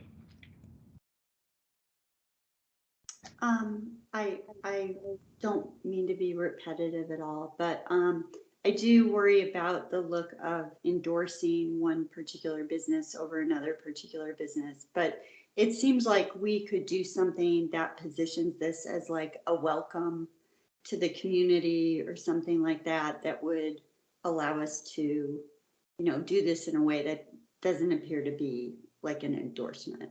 I guess that's the thing I'd be concerned about. And one thing I really heard was that this is really about a welcome to the this is something that we don't have here. Okay, I'm trying to note, one of 18 Black banks in the US. I don't know how many we have here in Minnesota. None. So yeah. Commissioner Gold. Hi, can you hear me? Yes? Okay. Yes, thank you. I just wanted to say, I think that I know there was like a training on our schedule for Thursday with Cassidy, who came to speak to us about, equity, inclusion, and all that. And I just want us as a commission to kind of remind ourselves and be mindful of white supremacy. Once again, we are predominantly white body. And I think these questions are good. And I think, some of the commissioners are lawyers. And so y'all come from a background where it's risk and you're assessing the risk. And I think that's wonderful. But I also think it's important and imperative for our white-bodied members, including myself, I just want us to pay attention to the questions we're asking. There's no bank like this. This is not an endorsement. There's clearly systemic racism at play. Like, this is a civil rights issue, and I fully support this. And thank you, Commissioner Rance, for bringing this to our attention. But I always just want to anchor us back into that place, because I see it come up a lot. And I know that, and I'm not saying like, you know what I mean? I just see it come up a lot, and I just want us to be more mindful of it. And I want to be more mindful of it, and that's why I'm saying this right now.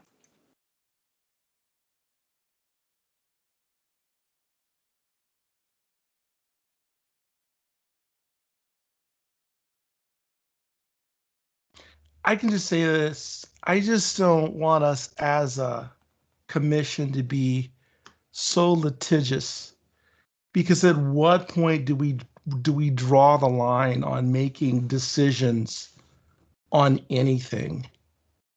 You know, and standing up against what is wrong and supporting the things that we believe are right. You know, and this is important. We just saw a study that confirmed how important, you know, this is, and us living in the epicenter of the inequity. You know, and you know, there have been times when we've been asked to take positions on other things in other countries that doesn't have all of the legal due diligence to see if they're doing right or wrong about it. But it's the spirit of what is being presented in front of us that is taking a stance on civil rights, or is encouraging or supporting a civil rights matter that we're all living through and being confronted with. And so I wouldn't want to let the law always get in the way and impede progress. You know, and having that as a cover or a shield or an excuse not to act, not to be progressive, not to be forward thinking, because we're running out of time. We need to act and to move. Mm-hmm. And so that's why I'm you know, that's that, and it's, you know, it's those kinds of things that never would have had the Public Accommodations and Voting Rights Act of 65 and public accommodations of 1964 to ever move forward if we continue to go down this path. Mm-hmm. So let's be, I'm beseech, use my SAT words here. I'm beseeching the commission to not let that be a hang up, but in the spirit of one of the only 18 Black banks that's left in this country that has been invited by the other staples in our community, these global multinational big banks, to come here to be able to help communities that are in need. And it specifically says in this article about home ownership and filling in that racial wealth gap. Let's not let law, all of this law and litigiousness get in the way of that. Commissioner Rance or someone in the commission, is there any way we could write this in real time?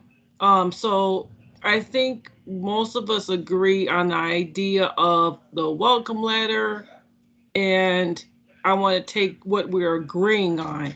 So far I hear that we're agreeing on welcoming this only one of 18 Black-owned businesses in the United States. Even though it's 2021, going into 2022, there should be more. But unfortunately, there's only 18. This happens to be one of the 18. We just talked about some of the racial inequities that occur, which is the housing, which leads to economics. And you can't have one without the other. We have to start from somewhere. And as Commissioner Rance so eloquently put it, there is the need for this. Things like this, I got to question the commission, because if you don't stand for something, you fall for anything. So, I feel like, me personally, I don't see, we've really not done too much this year. I mean, yes, we've done some great things, but this is a great opportunity for us to not to complain, but to activate and to try to change our community for the better, to provide resources and support, which is clearly what is needed for us to uprise. So I support this. And if we could have someone write it in real time, if possible, because we've done that in the past. I don't know what we're doing on time, but even if they could take the time and it's just an idea. This is Commissioner. I completely agree. Oh, hold on. Sorry. Let me get my. Sorry, Commissioner Davis, I just wanted to say I completely agree with everything that Commissioner Devenish said. And two things. One, I just did some searching, and it seems like this is a really positive and reputable organization. There have been a bunch of other basically huge companies that would not be vouching for them if they had concerns about management or other kinds of discrimination happening within the company. So I think the fact that all of these local partners that they have are willing to vouch for them is a pretty strong. I think it pretty strongly vouches for their credentials. The other thing is, I think that writing this letter is probably a little bit more time consuming than the commission would want to dedicate. I think it probably makes sense to pick, have Commissioner Rance and another person or two all volunteer to help if it's welcome. Write the letter and bring it back to the commission for the next meeting.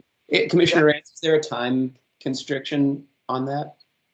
No, I mean, I would, sooner than later, considering this article ran August 19th, but I think for efficiency, I think that's a very pragmatic way to move forward.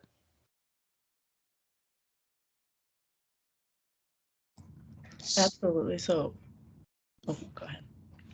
No, so I was going to say, is there anybody on the commission that would like to join me in this quest? Yeah, I was going to ask, can we add this onto the motion and part of motion to draft the letter and for the small group to be formed, sure. Right? Is that motion for a small group to form and draft the MCCR letter? I'm reading my notes. Ms. Naif. Yes, Commissioner May, if I may, I would just recommend that you pick a couple people and name them rather than forming a group that then would need to publicly notice its meetings under the open meeting law. If you just directed Commissioner Rance and someone to assist him, I think that would work without creating another formal group. Yeah, absolutely. I'd be more than happy to, and I know Commissioner Hart's. I would, Commissioner Devenish. So yeah, if we can have, we'll have Commissioner Hartz and Commissioner Devenish, myself, and Commissioner Rance draft the letter for a welcome letter for the First Independence Bank. Excellent. Do we need to amend that motion? And then can we have a second on that? I think Ashley Gold, did you say something? Did you want to participate? Oh yeah, I'm interested. Just to observe. Ms. Naif, Ms. Naif, does that get into open meeting law issues? What is it? We have, or maybe that's not a question for her, but is that 5 people? Okay. Yep. So I'm sorry, I'm trying to count, and the trick here is that we need to have less than a quorum of any of our subcommittees. So I believe if you keep it at 3, I'm sure you're fine. Once you go to 4, we need to check against the subcommittee rosters. So I would defer to Kayla, since I know she knows who is on which subcommittee. Well, can I actually have a subcommittee take this on, and then whoever is interested in participating join with that meeting that is, or would this be something separate? We can scratch that. So did you want to check with Kayla if that is the case? Kayla, are you present? Can you weigh in? Yeah, I mean, I can pull up the list. I'm basing off just my knowledge, right? So Commissioner Rance, you're on the workforce subcommittee, but it doesn't sound like anybody else is. Commissioner Hartz, you're on policy and procedure, right? And then we would have 2 people from research and engagement in Commissioner Gold and Commissioner Devenish, correct? I'm not looking at a list, so if I got any of that wrong, I apologize. It's all right. This is Commissioner Hartz. I'm on standards and procedures, but I don't think anybody else in the group is. So Andrea, I think we would be okay, right? We would just have 2 people from one subcommittee, and I can pull up that list, but I think there's... Okay, that's yes, I think that should be okay. I see, from one particular subcommittee. I appreciate you for clarifying that. I didn't understand that at first. So yeah, so we'll have Commissioners Hartz, France, Commissioner Devenish, and Commissioner Gold, and myself. And did we have a second on that, Commissioner Devenish? Yeah, I seconded right after. Okay. Yep, and then, yeah, we'll have the clerk call the roll, please. Commissioner Bergquist, Yes. Commissioner Kobia. Kobia, Yes. Hartz, Yes. Berkman, Yes. Lord, Yes. Shepherd, Yes. Devenish, Yes. Rance, Yes. Gold, Yes. Fine,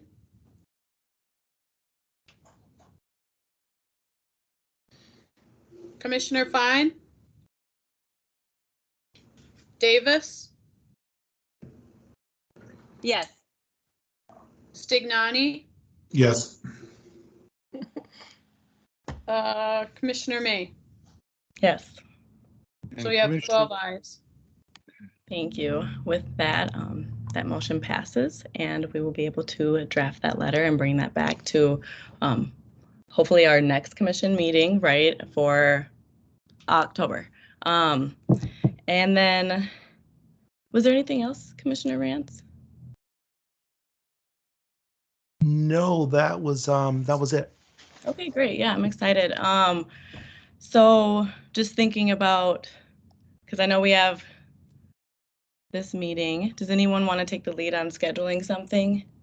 I can definitely do that. Otherwise, if we want to do that now, I know we've done. Otherwise, we can move on to our item 6 on the agenda. This is Commissioner Hartz. I'll circulate an email finding a time for everybody. Great, thank you. And just to clarify, it's yourself, Commissioner Rance, Commissioner Devenish, and Commissioner Gold? Correct. Great. That's what I have, thank you. Yeah, and so for item 6 on the agenda, yeah, we'll be talking about the connection we wanted to make between the Department of Justice and MCCR. And I did reach out to them for our last meeting, and they said they'd be more than happy to come present. I asked them if they would be able to explain what took place, what will take place in their investigation into the Minneapolis Police Department, and then how to assist with achieving any goals that need to be met. And so they would love to be able to come to our meeting and talk about that. They also were wondering if there was anybody that'd be interested, like they want to meet before, so just curious if anyone would be interested in doing any planning of a conversation. But I know we just formed a few groups, so maybe we can have them join one of our meetings, and then we can, come out of something with that, and maybe I can just meet with them to schedule. I don't know how that works, if that's appropriate or not, but I'm leaving that open to what commissioners think. I'm excited that they're, open to present on such a very, important topic, and it makes sense because we are the commission. So I'm just grateful that we're able to make these connections. That's really good. Yeah. That's good work. Good work. I'm excited for that. Commissioner Signani. Oh wait, that was a chat. Sorry, I saw Signani and Rance was talking. Happy to help. Okay. Yeah, absolutely. That was a previous comment. Okay, yeah, Commissioner Signani, that would be more than, yeah, so the logistics part of this is getting me a little bit lost right now. If Commissioner Signani and I are able to connect and convene a meeting, and maybe, yeah, we'll just have a motion to have a meeting to plan them coming, to come to one of our future meetings to present on this topic. So I guess we can have a motion for having that making the connection between the Department of Justice and Civil Rights Commission and having them do a presentation into their investigation. Do we have a second? Commissioner Lord still moves. Oh, thank you. Okay, is there any further discussion? Or any discussion? I'm just wondering whether a motion is even necessary. The chair can set the agenda, so go for it, is my opinion. Yeah, okay, that sounds good. Well, we'll connect to meet with them to discuss the logistics, and then have them come and meet, and we'll be able to figure out some action items, maybe some ways that we can work on things with them. But I'm excited to be able to be a part of that presentation and having a look into that. But if there aren't any other questions or any other notes from commissioners, I will direct the clerk to, oh yeah, Commissioner Rance, please.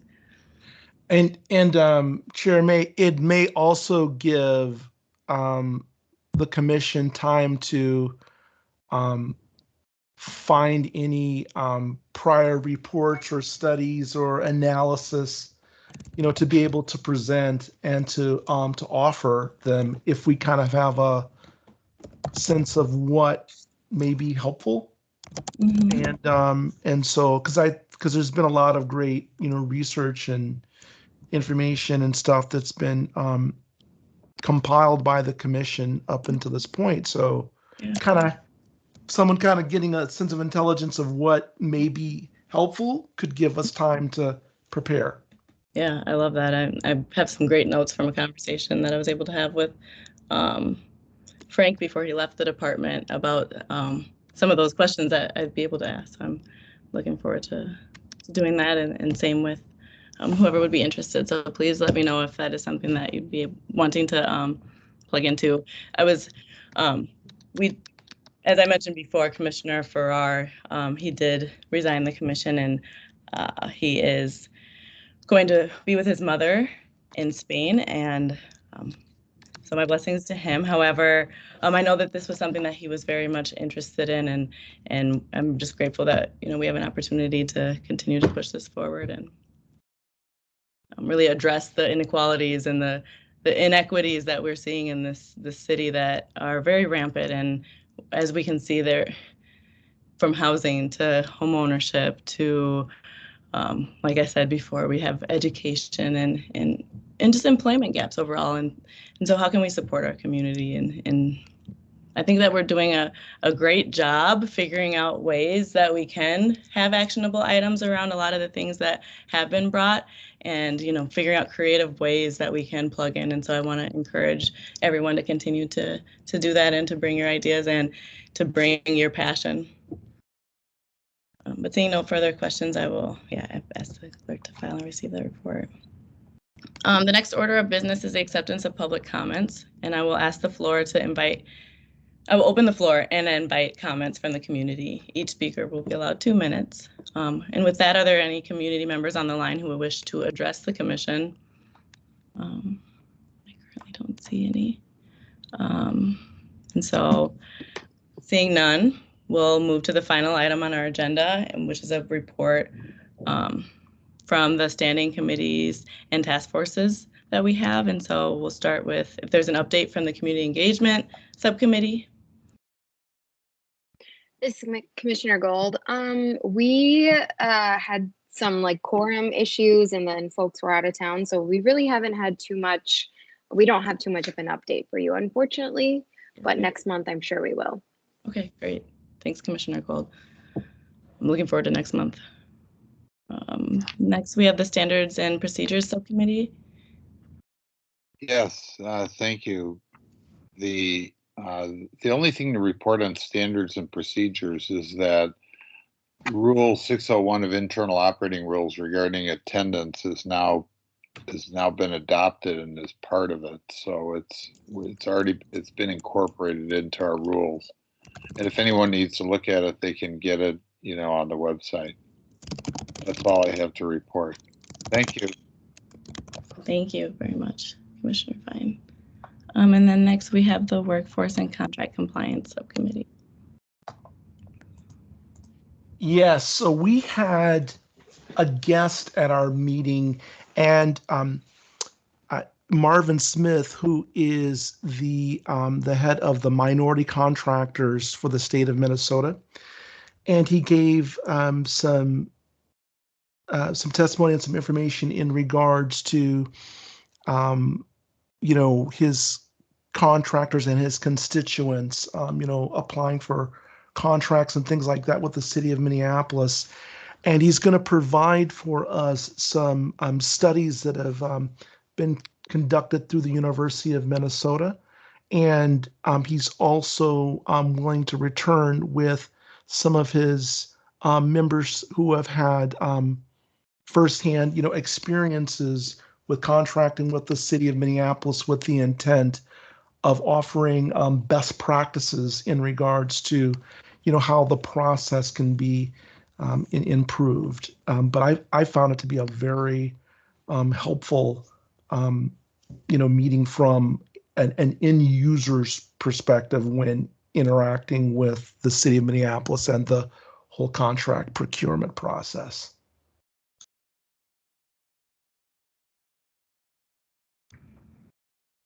Thank you for that, Commissioner Rance. Was that meeting recorded, and can it be found for people to watch? This is Commissioner Kobia. I think I had it recorded. I think I sent it. If I didn't, then it's saved somewhere on my city email and I can find it. Yeah. But I guess, that's a question for whether it went anywhere or not. I will look. Okay. Yeah, okay. And I feel like I've already given most of my updates. We don't have Chair Shoemake, Vice Chair Shoemake here, but I had on here just a conversation with a note about the community planning and economic development crew with the city. So really looking forward to that. And then again, just really wanted to step back and maybe even have, if Kayla, if there's other city staff, maybe just advise on this, because I know this has been a conversation in the past, but we talked about our commissioners and if we're going to replace them if they do resign. I know we're in September, so but I did want to just note that again, Commissioner Swift did have to step back at this time, and Commissioner Farrar, like I had just mentioned, left for Spain. But then we also have Commissioner Widseth, who resigned and relocated to, I believe it was Omaha, and Commissioner Fee as well. I believe maybe we gave that update too, but I just wanted to make sure I highlighted those again, maybe for those of you that weren't able to be there. But I also wonder, if with that information, how subcommittees are feeling supported, and if we need to think about ways to just be creative with the recent departures, and if that is impacting the commission in the work that we're currently doing. I open it for, if there's any comments that anyone does have, but I feel like maybe this is just something that we can also consider as, I know that the commission, or, the year's ending, I would think maybe we're not going to replace anybody anymore, but, I see.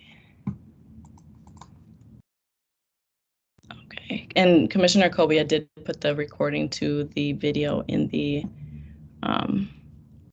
recording to that meeting with Marvin Smith in the chat, for those of you that would like to watch that. Yes, Commissioner Devenish and then Commissioner Signani. Yes, usually we get emails about commissioners whose term may be ending, and what is needed to reapply if they're still interested. And also, this question might be for the higher up is, you know, I suggested that we do something in the newspaper ads. That's to be determined. But the reason why I asked that is because what are some ways that this commission can try to bring in more diversity? I think there's some people in our community who do not know about this commission, just like they may not know about the Civil Rights Department and how to get help. So what are some ways that we can attract more inclusion? So once again, I asked if we could do newspaper ads. That's pending. So just open that up for, I guess, discussion and higher up. Yeah, and if we could touch back on if we got any response from if we could do a newspaper ad. Maybe following up on that as well. I got it. That's still to be determined. Yeah. It might be better. Sorry. Oh, go ahead, please, Commissioner. I said it might be better if we actually talk to maybe some of the, like the Star Tribune or somebody else, you know, and get some of the political reporters to put something in. Yeah, that was my suggestion as well. Yeah, that was my suggestion, is to write something in the Star Tribune or local papers. And that idea is currently on hold because I was thinking, well, we could list our community members. We could tell people how to file a complaint with the Civil Rights Commission. We could tell people how to be aboard on the commission, because not everyone has access to the internet. Not everybody wants access to the internet. So there are, you know, Star Tribune is one of the highest, another form of communication. Yeah.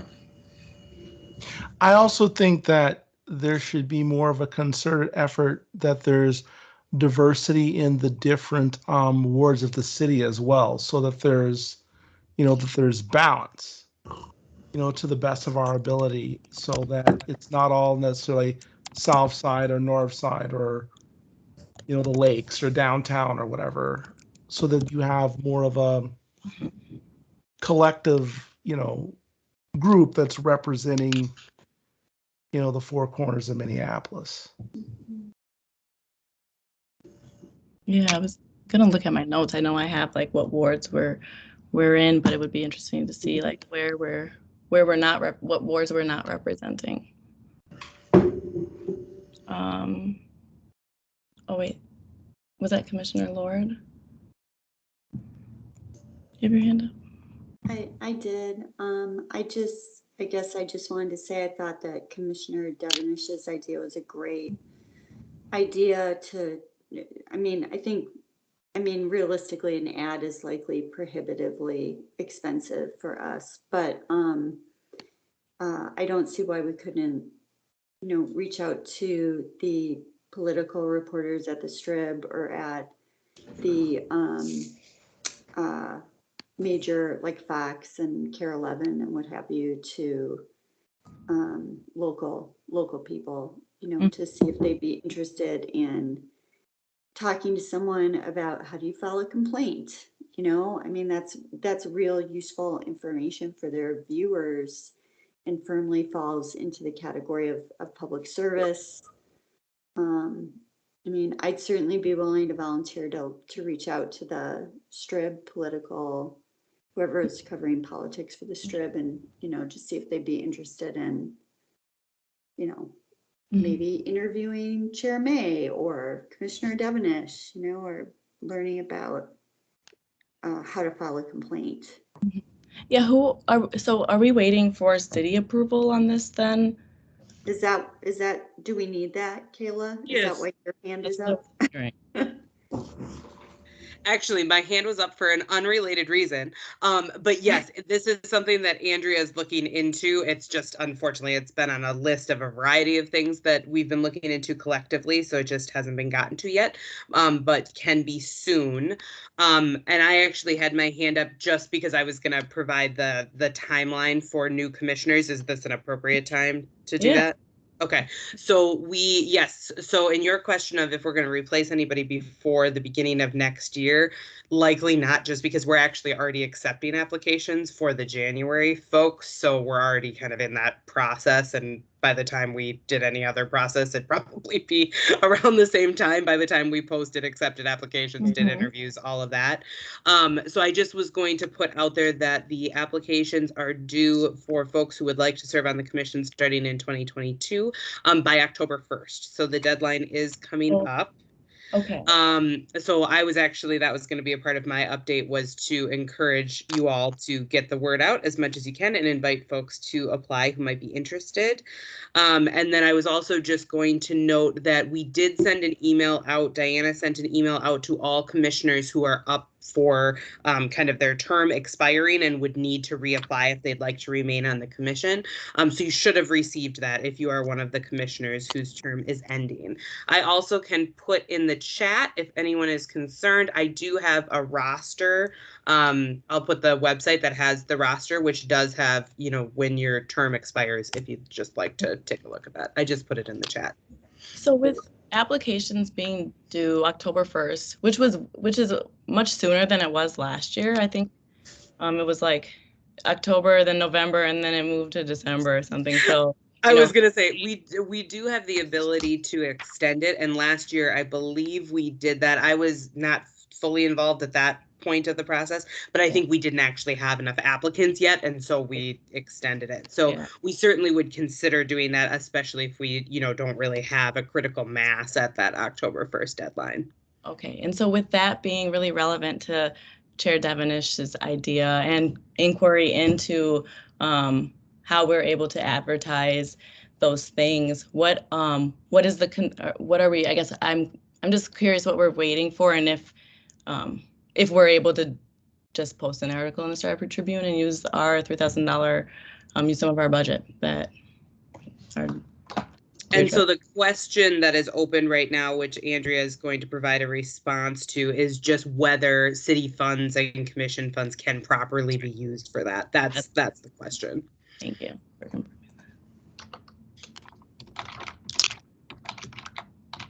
And then, well, one in terms of that, thinking, I see Commissioner Rance and Bergquist. I was just thinking, Commissioner Gold, and I think it's Commissioner Folk have access to the Facebook page as well. And so, wondering if maybe there's some work that we can do around that. If somebody would, you know, be able to have access to that, maybe we could do some outreach as well. I don't know if, I know we've talked about the Facebook a lot, but I don't know if it's how we're running it or anything yet. But I did see Commissioner Rance, your hand is down now, so I'm going to go to Commissioner Bergquist. I just wanted to suggest there's nothing prohibiting any individual commissioner, like our chair or somebody else, from writing in their individual capacity a letter to the editor of the Star Tribune, encouraging people to apply.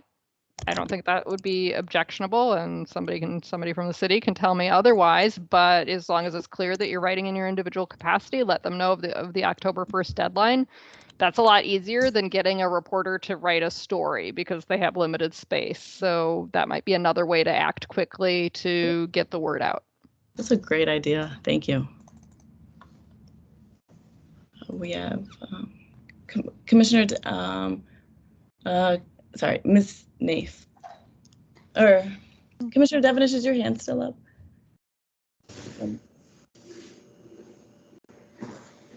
Sorry. Yeah. Oh, no worries. Ms. Naif, please. Certainly. I just wanted to respond to what appeared to be a question from Commissioner Bergquist. I do not see an objection to a commissioner writing in an individual capacity letter to the editor, because that wouldn't involve a cost and would be done in the individual capacity. And if you're asking people to apply, I think that would be perfectly appropriate to do that.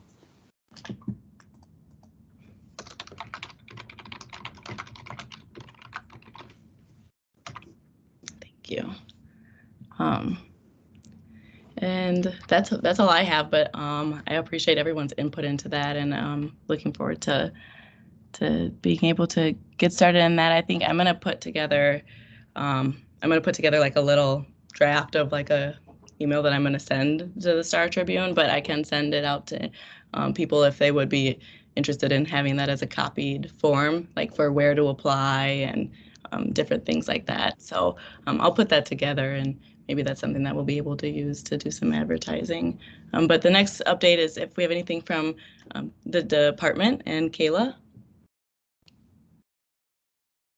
Thanks very much. So that was part of my update, was I was planning to talk about that. I also wanted to highlight that unfortunately the training on Thursday with Cassidy has been canceled. I did send that out, but I'm hoping people saw it and want to just reiterate so that folks know.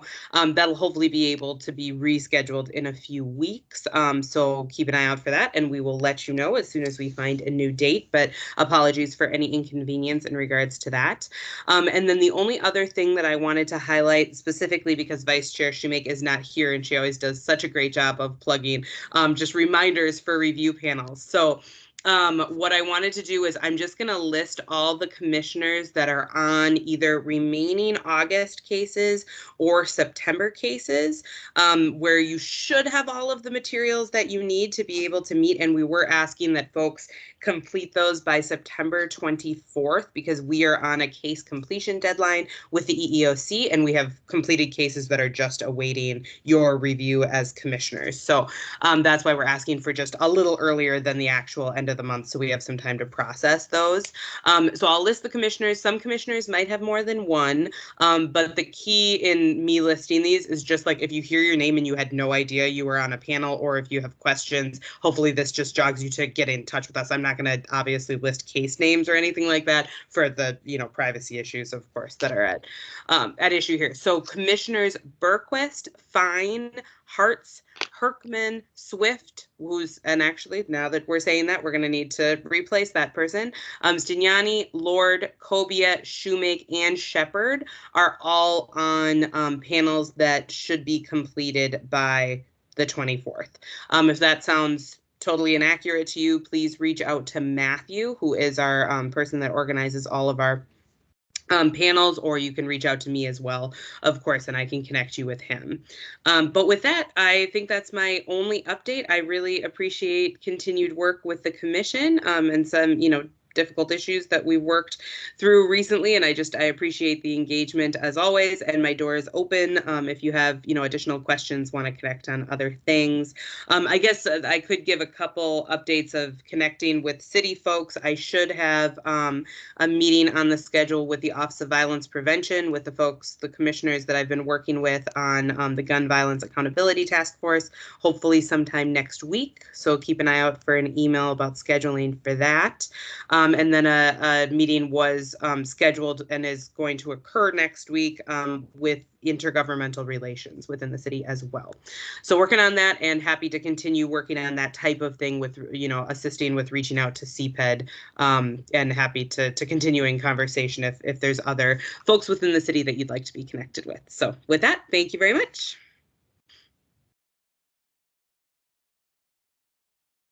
Thank you so much, Kayla, for your continued effort and just being able to continue to push back and work with the city and be our voice. So you're always appreciated for that. And I just look forward to our continued connections, especially upcoming with, hopefully upcoming with CPED. But with that, we have concluded all items on our agenda for this meeting, and I'll see everyone back here next month for the October 18th, 2021 regular meeting. And seeing no further business to come before us and without objection, I will declare this meeting adjourned. Are you still having the executive meeting? Yeah, we can, those that want to stay, and we can figure out a time that works for our meeting. Thanks, everyone. Order. Thank you. Thanks, Chairman.